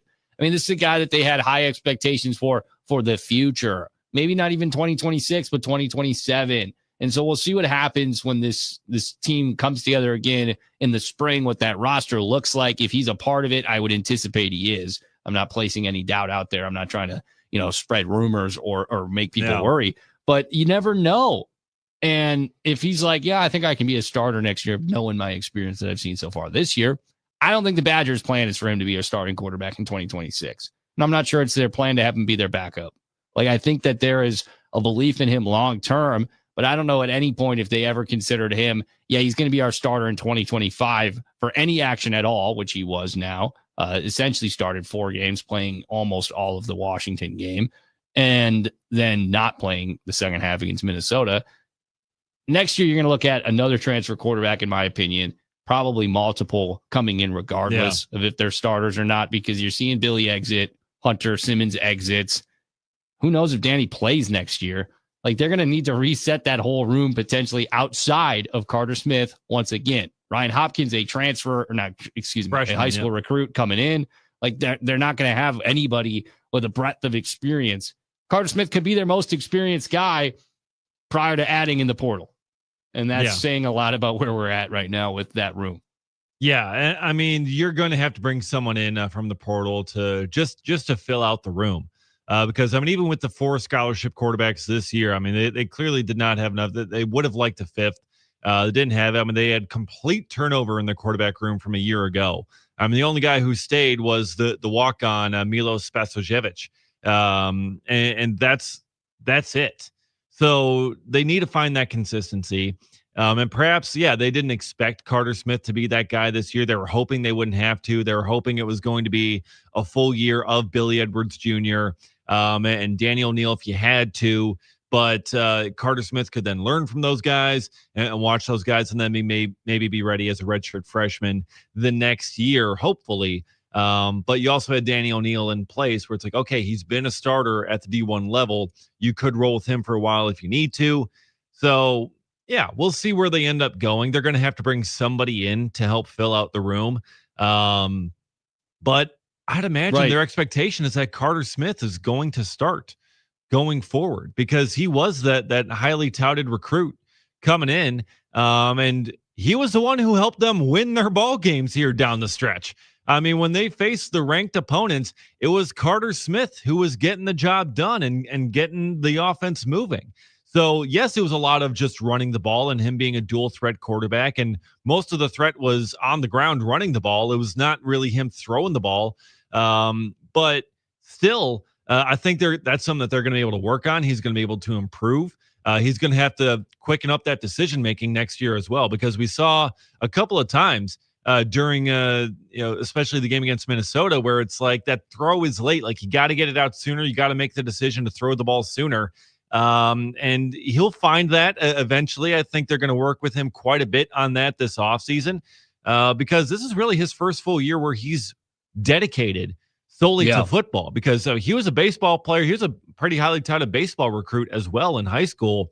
So now for him to be focusing full-time on football and school, of course, but to be focusing full-time on football, that should help him hopefully take a major step forward next year in terms of throwing the ball and being a threat that way, because if he can, then this offense may actually find something. And I think that had Wisconsin been able to establish the run in this weekend's loss to Minnesota, Carter would have played the entire game.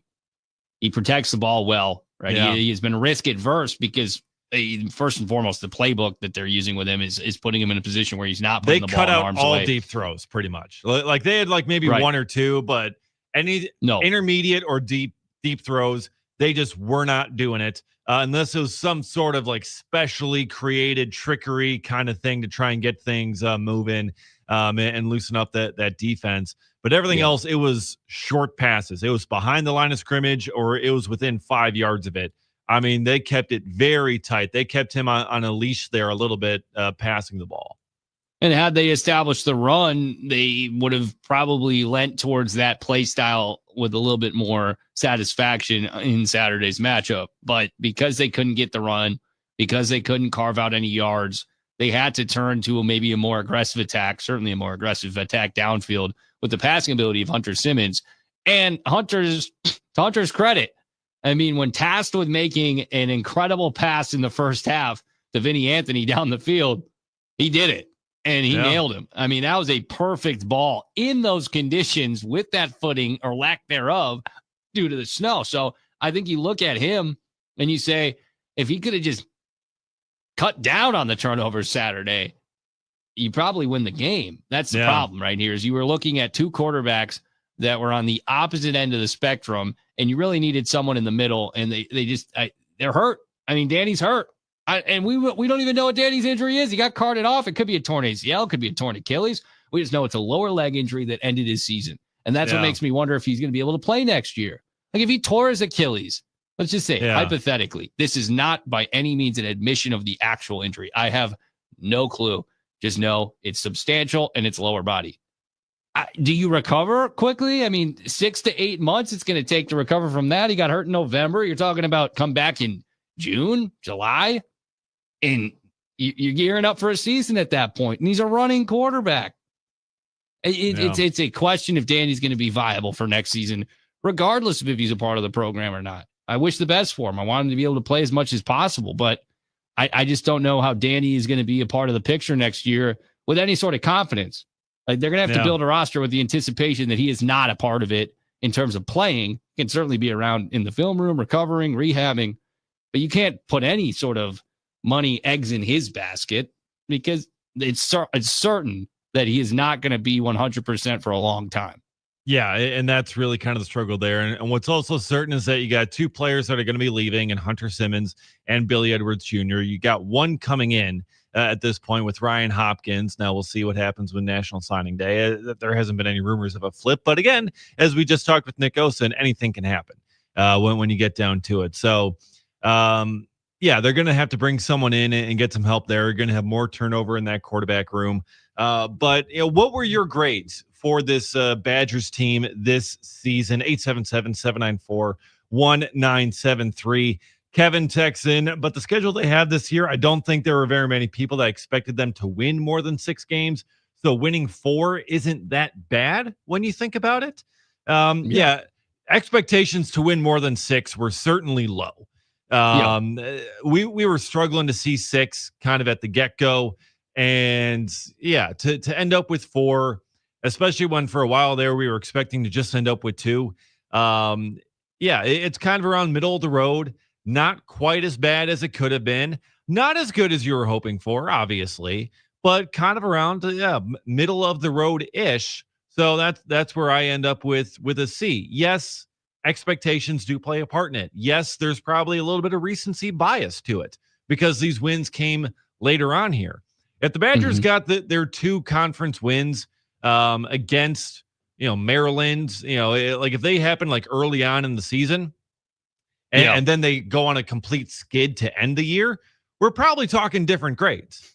Like we're probably looking at it as an F then. But to get those ranked wins at the end of the season, I think it does boost the grade quite a bit. It's like it's kind of like, hey, yeah, your final is worth 30% of your grade, and you ace the final. It's like, okay, well, that brings your grade up a little bit. It's not going to get you an A on the season, but it helps boost it quite a bit. Yeah, they did fine on their final, right? I would look at the last month of the year as a final exam, and they won 2 big games at home, ranked opponents, hadn't beaten a ranked opponent since October of 2021. So there's something there.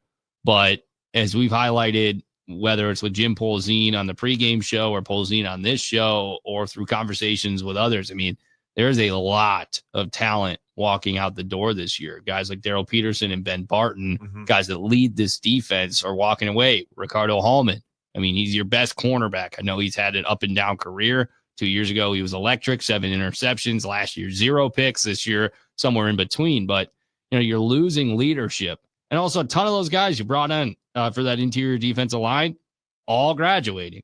So you're going to have to retool, but hopefully you now know the blueprint, what you're looking for, what you're attempting to strive for. Certainly on defense. I think offense is completely up in the air. You got to figure out based on personnel who the hell you're going to roll with. Yeah, exactly. As Mike from Merrill texts in, how does Wisconsin get quality wide receivers to come here if we continually run a Fran Tarkenton offense? Now, that was really kind of the question that led to Luke Fickell trying to bring in the air raid. It's like, hey, look, we had in order to be able to compete in today's college football, we need to have a stronger passing attack. We need to get better wide receivers. So that's what they tried to go with here to get the top wide receivers, to get them to come here and to build up that part of the offense and to move away from the Fran Tarkenton style, the ground and pound, run the ball type offense. They tried to go with the air raid and it didn't work. It didn't work. They couldn't get it going with Phil Longo in that group. Now, again, granted, quarterback injuries played a part in that. Tanner Mordecai breaking his hand. Tyler Van Dyke seemed to be off to a good start against Alabama in that game and then tore his ACL on the first series. I mean, that just threw that whole game and that whole season out of whack after that. So, yeah, I mean, it's tough. They tried to do it. They tried to get the great wide receivers to come here by putting in an air raid offense.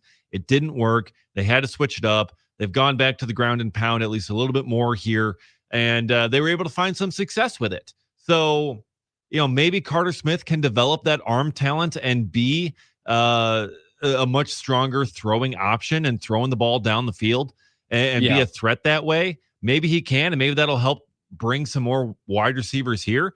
But also, how do you get them to come here? In the era of NIL, money. Yeah. You throw money at them because the Badgers have said that they are going to be investing more money in this program. So they're going to be trying to make it work. And if they need to get those top wide receivers, they're going to have to throw the money at them. And I do think that maybe the writing was on the wall that this might be a weird season when you bring in guys like Mark Hamper and Tanner Koziel, and then they don't survive spring ball and they leave. Koziel had a hell of a season, 65 catches, 651 yards, 5 touchdowns with Houston. And that was a really good player. Yeah. And he didn't fit what they were looking to do here. He wasn't physical enough in the trenches as a blocker. You bring in Lance Mason, who had a good year. I mean, he led the team in receptions, yards, touchdowns. I mean, he had a good year. But you have to look at it and say, okay, and Mark Hamper, same thing, wide receiver who came from Idaho and then ended up elsewhere as well. So, like, you got to make sure that the guys you're getting in the portal are the right guys as well. You can't miss. You can't miss to the degree that the guy doesn't even make the roster, ends up elsewhere before fall camp. So a lot to look at from this team's season this past year and hopefully learn from in the recruiting trail, in the transfer portal, not to mention Xavier Lucas, Nazir Fortune, both very unique and awkward situations.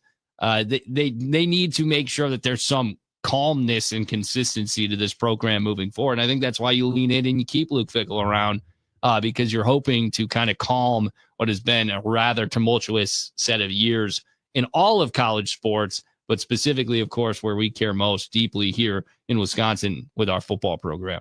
Yeah, you need that calmness. You need that consistency. And what's always consistent is Bruisers Bites. And they're with you every single day. They're here on this program every single day in the 1 o'clock hour. And they're coming up next.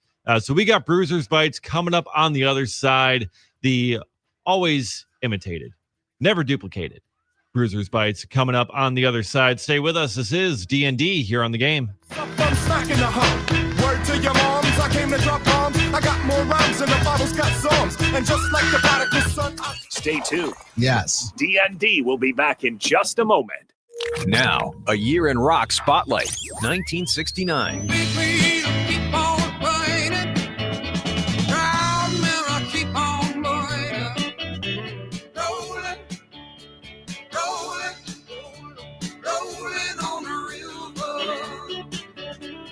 In January of 69, Creedence Clearwater Revival has a number 2 hit with Proud Mary. The Beatles performed live for the last time on the rooftop of Apple Records in London. And after touring as the New Yardbirds in September of 68, Jimmy Page renames the band Led Zeppelin and releases their debut, which goes top 10 in both the US and UK.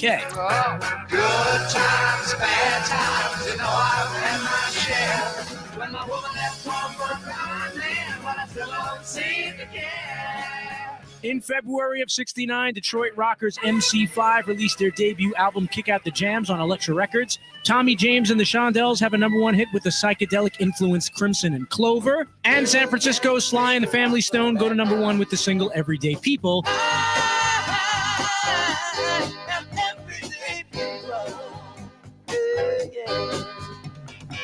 Keep listening to iHeartRadio for more from 1969.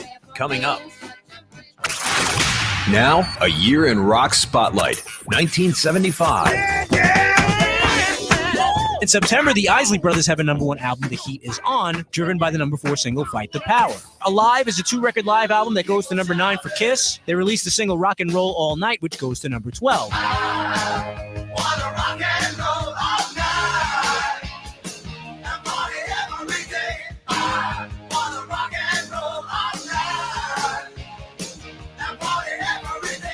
David Bowie switches to Philly Soul on the LP Young Americans, featuring the number 1 single Fame, which was co-written by John Lennon. UK rock band Foghat have a top 20 hit with Slow Ride from the album Fool for the City.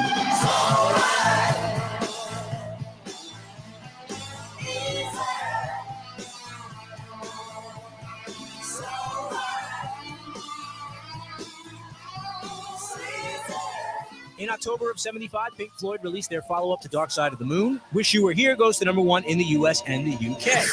What have we found? Same old fears. Wish you were here. Keep listening to iHeartRadio for more from 1975. Coming up. Looking back at the world of sports, it's the iHeartRadio Weekend Sports Time Capsule. What's happening, fellow sports fans? It's Andy West, and I'm here to take you on a journey back to this week in sports history. We'll start off in 1914. Babe Ruth makes his MLB debut, pitching a 4-3 Boston Red Sox win over the Cleveland Naps at Fenway Park. This week in 1934, Carl Hubble strikes out Babe Ruth, Lou Gehrig, Jimmy Fox, Al Simmons, and Joe Cronin in succession, but the American League comes back to win the All-Star Game 9-7 at the Polo Grounds. Staying in baseball, this week in 1955, St. Louis's Stan Musial hit Frank Sullivan's first pitch of the 12th inning for a home run to give the National League All-Star team a 6-5 victory over the American League at Milwaukee's County Stadium. The American League had led 5-0 after 6 innings. This week in 1972, Robert Irsay buys the stock of the LA Rams for $19 million and swaps the franchise for the Baltimore Colts. The players and coaches are not affected. This week in 1999, Team USA wins the Women's World Cup over China in sudden death. The Americans win 5-4 in penalty kicks, with defender Brandi Chastain kicking the game winner. And this week in 2010, Brian McCann's 3-run double in the 7th inning provided the National League all the offense it needed to capture its first Midsummer Classic since 1996 with a 3-1 victory. And that's just some of what happened this week in sports history. The Weekend Sports Time Capsule on iHeartRadio. We call it Wagertainment. All right, place your bets. Place your bets. VSiN every night at 6. Presented by Potawatomi Sportsbook. Bet above the rest on Fox Sports 920. iHeartRadio is the easy-to-use app for music and radio. Download the free iHeartRadio app today. iHeartRadio goes one-on-one with Sir Elton John to reflect on how radio can ignite the imagination. You know, I grew up in an era, and I'm so grateful, after the war, the Second World War, where radio and records were primary source of music. But for me, listening to a play or listening to the radio and hear someone talk and reading a story, you had to use your imagination, like you do when you read a book. You read a novel and you read a story and you imagine what's going on. And your imagination is the most valuable asset you will possibly have. Keep listening to iHeartRadio for more Elton John and all your favorite artists.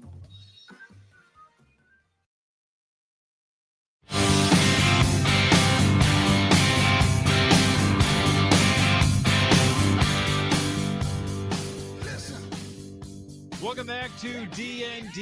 here on The Game. Dave Gasper along with Nick Brusewitz.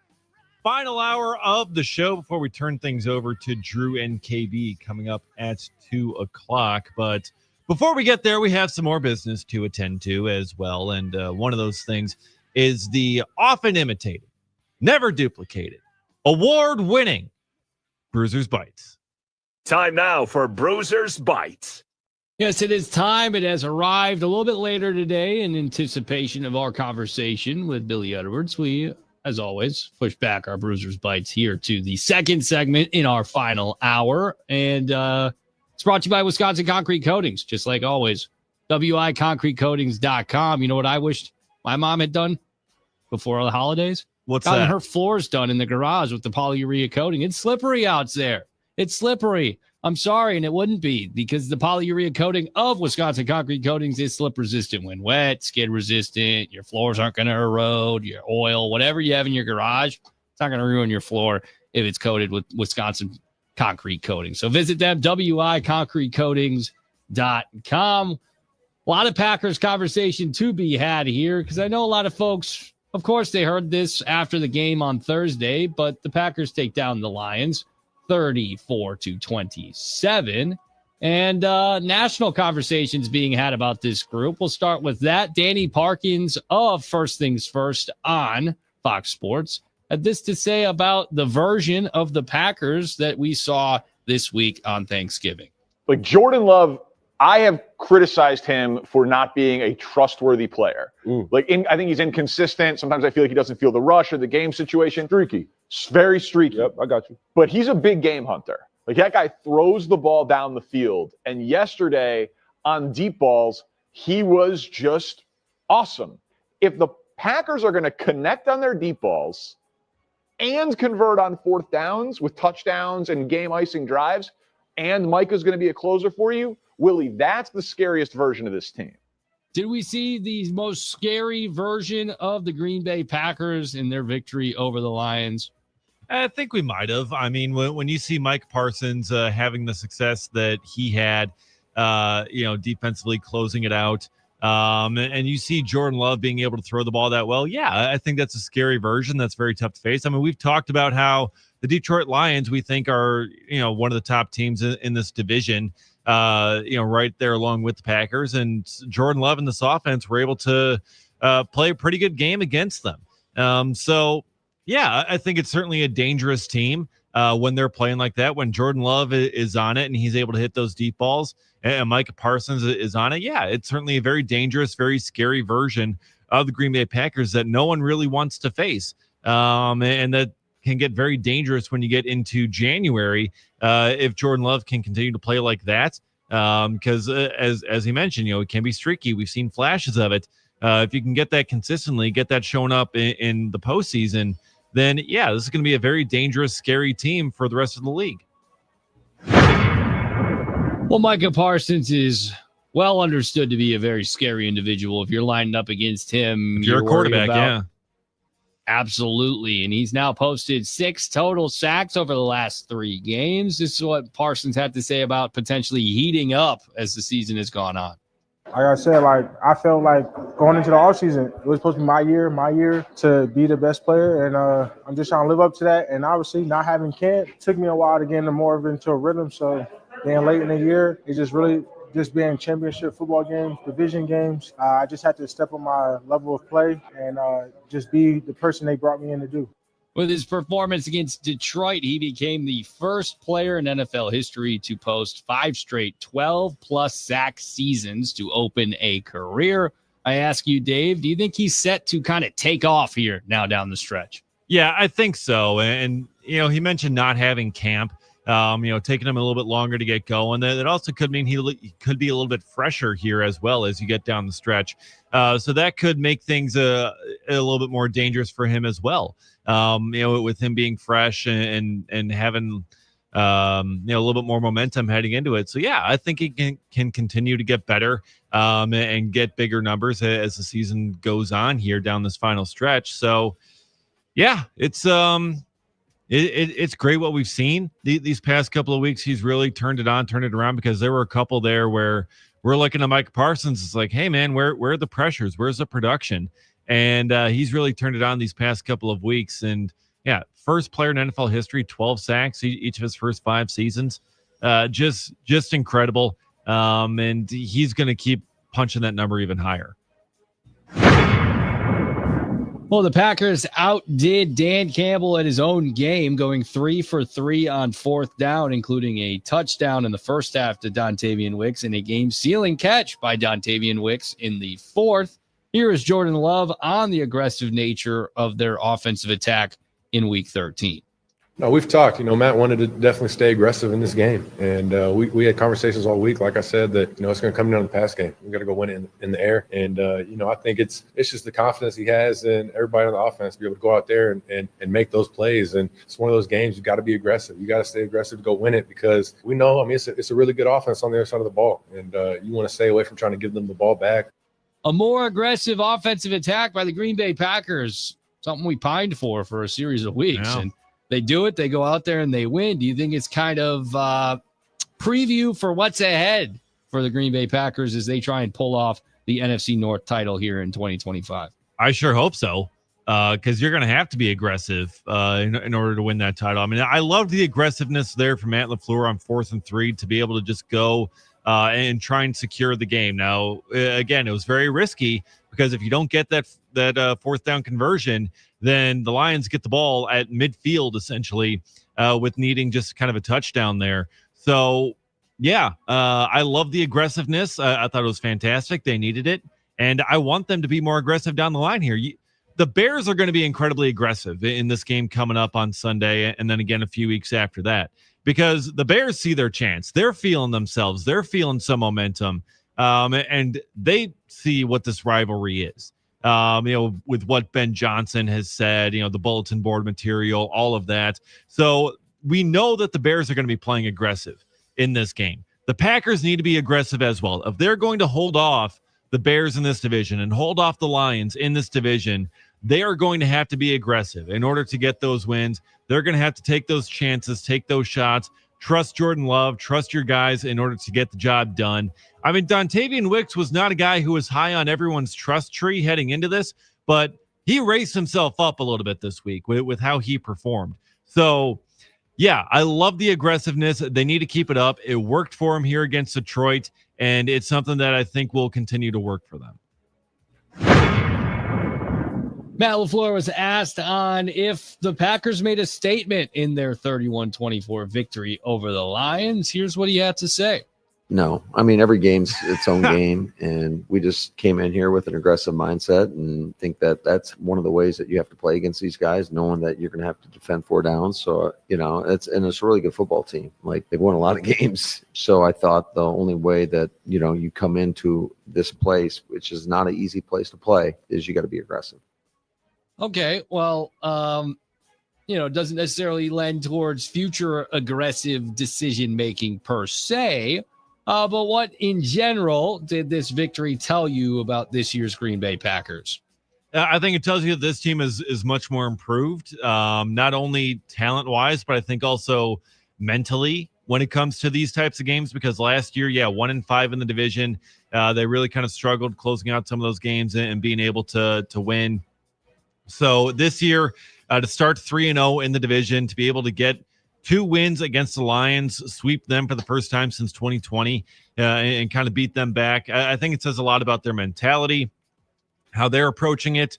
And, LaFleur is saying, this is not a statement. I mean, he's doing his little coach speak thing there. It's like, I don't need to make a statement. He doesn't want to try and do that bulletin board material stuff to give Dan Campbell anything else, anything more than he already needs or he already has. In terms of bulletin board material. So, it's, I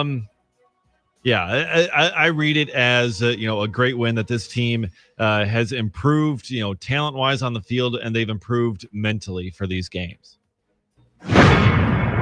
Wisconsin comedian Charlie Berens, who's going on a national tour, I believe, in the near future, was on Good Morning Football, and he was asked about the Chicago Bears, who famously are the favorite team of our new Pope. This is what he had to say about that whole situation. The thing about the Bears is I've found historically, if they're playing well, you just wait a week or 2, and then it changes.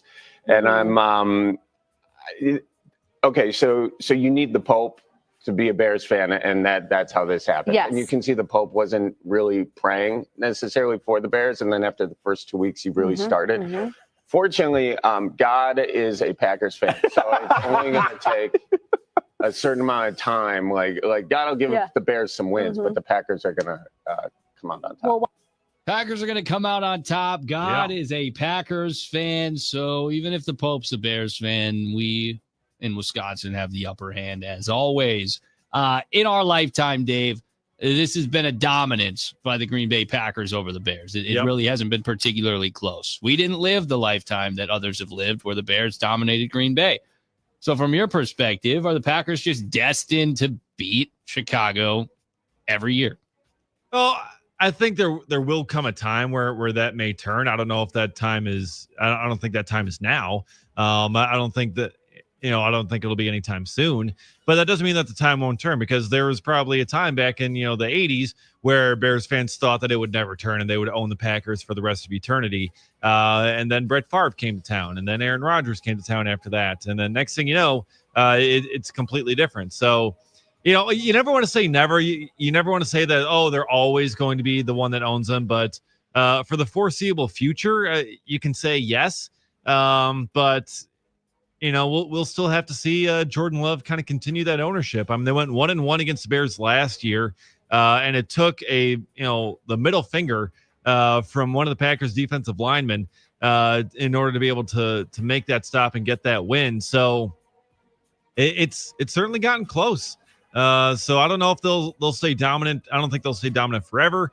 I don't think the Bears are going to take it over quite yet, but it's certainly gotten a lot closer in recent years. Quick nugget on the Minnesota Vikings. They fall yesterday 26-0. Somehow Max Brosmer was worse than J.J. McCarthy. He throws 4 picks. It's a tough matchup. It's in Seattle. They're incredible as a team. But JJ, Justin Jefferson, that is, had 2 catches for a career low 4 receiving yards, and he did not speak with the media in the postgame. How screwed are the Vikings, man? I mean, their most significant and clearly most talented player is as disgruntled as can be, and it doesn't feel like they really have a replacement in sight at quarterback. Yeah, you're pretty much screwed without a quarterback in place. They put a lot of eggs into the J.J. McCarthy basket. When they let Sam Darnold walk, you look in free agency, it's like Aaron Rodgers was there. That's a possibility. But they're like, no, we are going to stick with J.J. McCarthy. We drafted him 10th overall. We are committed to seeing this through. We think he's the guy. And it's becoming pretty evident that at least right away, he's not the guy. He's not the savior that they thought he was going to be, at least out of the gate. That doesn't mean that he's never going to be, but it means that he's not right now. And yeah, they have a very unenviable quarterback situation at the moment. Could that change? Maybe. We'll see if anyone pops out there in free agency or if they go to draft another one at some point here next year. But yeah, this season, they're completely lost at the quarterback situation. This whole season is going to be a lost season for the Minnesota Vikings. And yeah, JJ McCarthy's or Justin Jefferson is upset, as he should be. Just 2 catches for 4 yards is ridiculous for a player like that. So for him, yeah, he's going to be frustrated. And, that's going to remain the case probably until he gets some consistency and better play out of the quarterback position. So am I sad about it? No, not in the slightest. I'm quite glad. I'm quite happy about this. But it's going to be a struggle because if you don't have a quarterback in this league, you're not going to win anything. You're just not. You have to be able to get some decent, consistent quarterback play. The Vikings do not have it right now, and it's going to be a lost season for them because of it. And it's going to be a lost season every year until they do figure out that quarterback position again. Rest easy, Vikings fans. J.J. McCarthy is reportedly symptom-free. He'll be the starter at quarterback in all likelihood on Sunday against the Commanders, who had a hell of an effort last night. I think they did exactly what they were hoping to do. They played a very competitive, good game in front of their home fans, but still lost, so their draft position remains high. So it's a win-win for Washington yesterday, and Marcus Mariota, who played well for 99% of that matchup with Denver. We'll end with this, maybe not on the most positive note, but we talk a lot about momentum with the Wisconsin Badgers football team. Luke Fickell was asked about that in his postgame presser following Saturday's 17-7 loss to Minnesota on the road. He was asked about the momentum and if it was impacted by this loss to end the year. Yeah, it hurts right now. Yeah, there's some momentum that's not right now, but the truth of the matter is we know where we need to go. Whether we end of the season today, whichever way, like this isn't the expectations, and everybody understands and everybody knows that. We talked about that about a month and a half ago when they stood behind us and knew what it is that we could do, and that wasn't saying that this was an acceptable expectation for how our football team is supposed to play. But nonetheless, it's it is what it is right now, and it is what we have made it, and so we know more than anything that we have to grow, we have to move forward. We have to build on the positive things that we do have, and that's the only thing we can do. Whether we create our own momentum and energy, and that's where we've got to make sure that that isn't lost.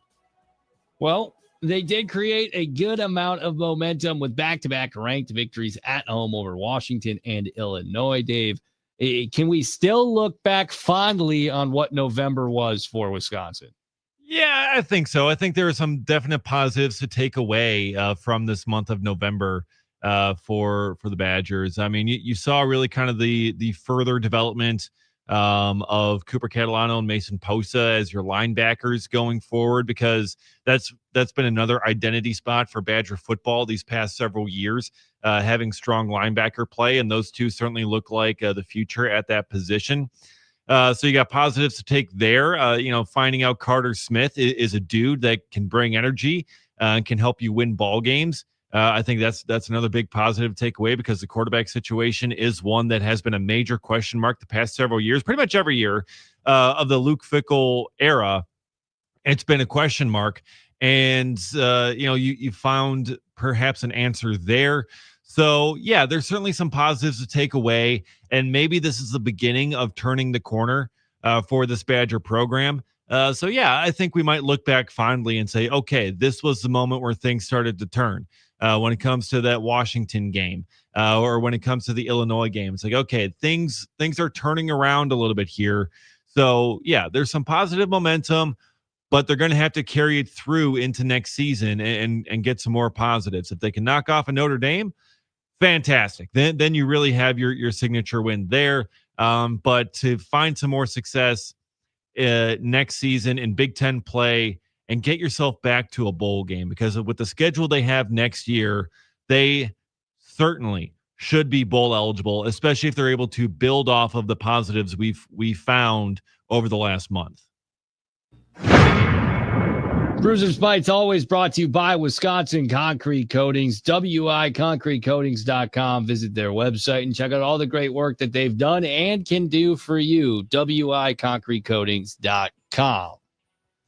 We love Wisconsin Concrete Coatings, and they can do a lot. And we only got a little bit more left for us to do. Just one segment left before we turn things over to Drew and KB coming up. We'll be back before we do. So stick with us. Our closing ceremonies are up next. This is D.N.D. here on The Game. Pages on Highway 9, chrome wheel, fuel injected and stepping out over the line. Want to watch D.N.D? They're live on YouTube, Facebook, and X right now. There you go. There we go. Just search 97.3 The Game. I'm Chris Rose with NFL Network Now and the Westwood One Radio Network. We start in the AFC West, where Justin Herbert suffered a break in his non-throwing hand in the first quarter against the Raiders, eventually returned to the game, leading LA to a 31-14 win over Las Vegas. After the game, head coach Jim Harbaugh told reporters Herbert will require surgery to repair the injury. He still could be a go a week from Monday against the Eagles. Staying in the AFC, James Cook racked up 177 yards from scrimmage, helping the Bills make easy work of the Steelers 26-7. In Carolina, Bryce Young threw for 206 and 3 scores. Panthers improved to 7-6 after they shocked the Rams 31-28. The Texans are owners of 4 straight wins after they took it to Indy, outlasting the Colts 20-16. The Seahawks improved to 9-3 on the season after they blanked the Vikings 26-0 in Seattle. This has been NFL Network Now on the Westwood One Radio Network. On the battlefield, there's a saying America's military men and women live by. Never leave a fallen warrior behind, ever. Off the battlefield, Wounded Warrior Project operates with the same goal. Wounded Warrior Project was created to help our men and women returning home with the scars of war, whether those scars are physical or mental. Wounded Warrior Project. We never leave a fallen warrior behind, ever. Learn more about what we do at woundedwarriorproject.org. Are you a parent of a 2 to 8 year old? Listen closely for an exciting offer, then head to abcmouse.com/radio to learn more. By now, you've probably heard of ABC Mouse. ABC Mouse is like a little one-on-one teacher. It has helped her so much. We're offering a promo at abcmouse.com/radio to try it for free for a month, then $14.99 per month until canceled. Go to abcmouse.com/radio to see this offer. That's abcmouse.com/radio. Actual ABC Mouse users compensate for their testimonials, sponsored by Age of Learning. Now, a year in rock spotlight, 1969. In May of 69, Neil Young releases his first album with Crazy Horse, Everyone Knows This Is Nowhere, featuring the songs Cinnamon Girl and Down by the River. The Who released the double concept album Tommy, which goes top 10 in the US and the UK. He brought my favorite table, he can't beat my best. His disciples needed him, and he just does the rest. Stop crazy, flipping fingers, never seen him fall. That gift of a blind kid sure plays a mean pinball. David Bowie's single Space Oddity, released to coincide with the Apollo 11 moon landing, reaches number 5 in the UK. Also in July, Bob Dylan has a top 10 hit with Lay Lady Lay in his new, deeper-sounding vocal style, which he attributes to quitting smoking. Whatever colors you have, in your mind. I'll show them to you, and you'll see them shine. Lay, lady, lay, play across my big breast bed. Blood, Sweat, and Tears have a number 2 hit with Spinning Wheel, popularizing the so-called brass rock movement that includes BST, Chicago, and Electric Flag. Drop all your troubles by the riverside. Catch a painted pony on the spinning wheel ride. Keep listening to iHeartRadio for more from 1969. Coming up. Now, a year in rock spotlight, 1967. Try to set the night on In January of 1967, Los Angeles band The Doors released their debut album, which eventually goes to number 2, and features the single Light My Fire, which goes to number 1 in July. The Rolling Stones released Ruby Tuesday, an ode to a groupie written by Keith Richards. The song takes them to number 1 in the U.S. in March.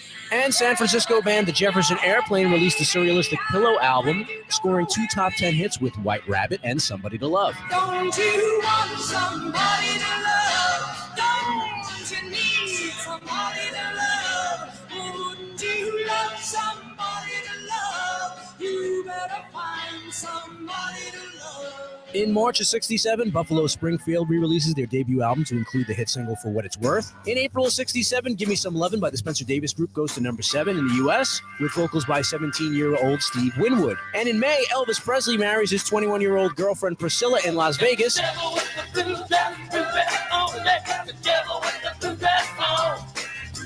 In May, Mitch Ryder hits number 4 with Devil with a Blue Dress, Good Golly Miss Molly. And the Jimi Hendrix Experience released their debut in the UK. In July, they toured the U.S. as the opening act for the Monkees in support of the U.S. album release. Keep listening to iHeartRadio for more from 1967. Coming up.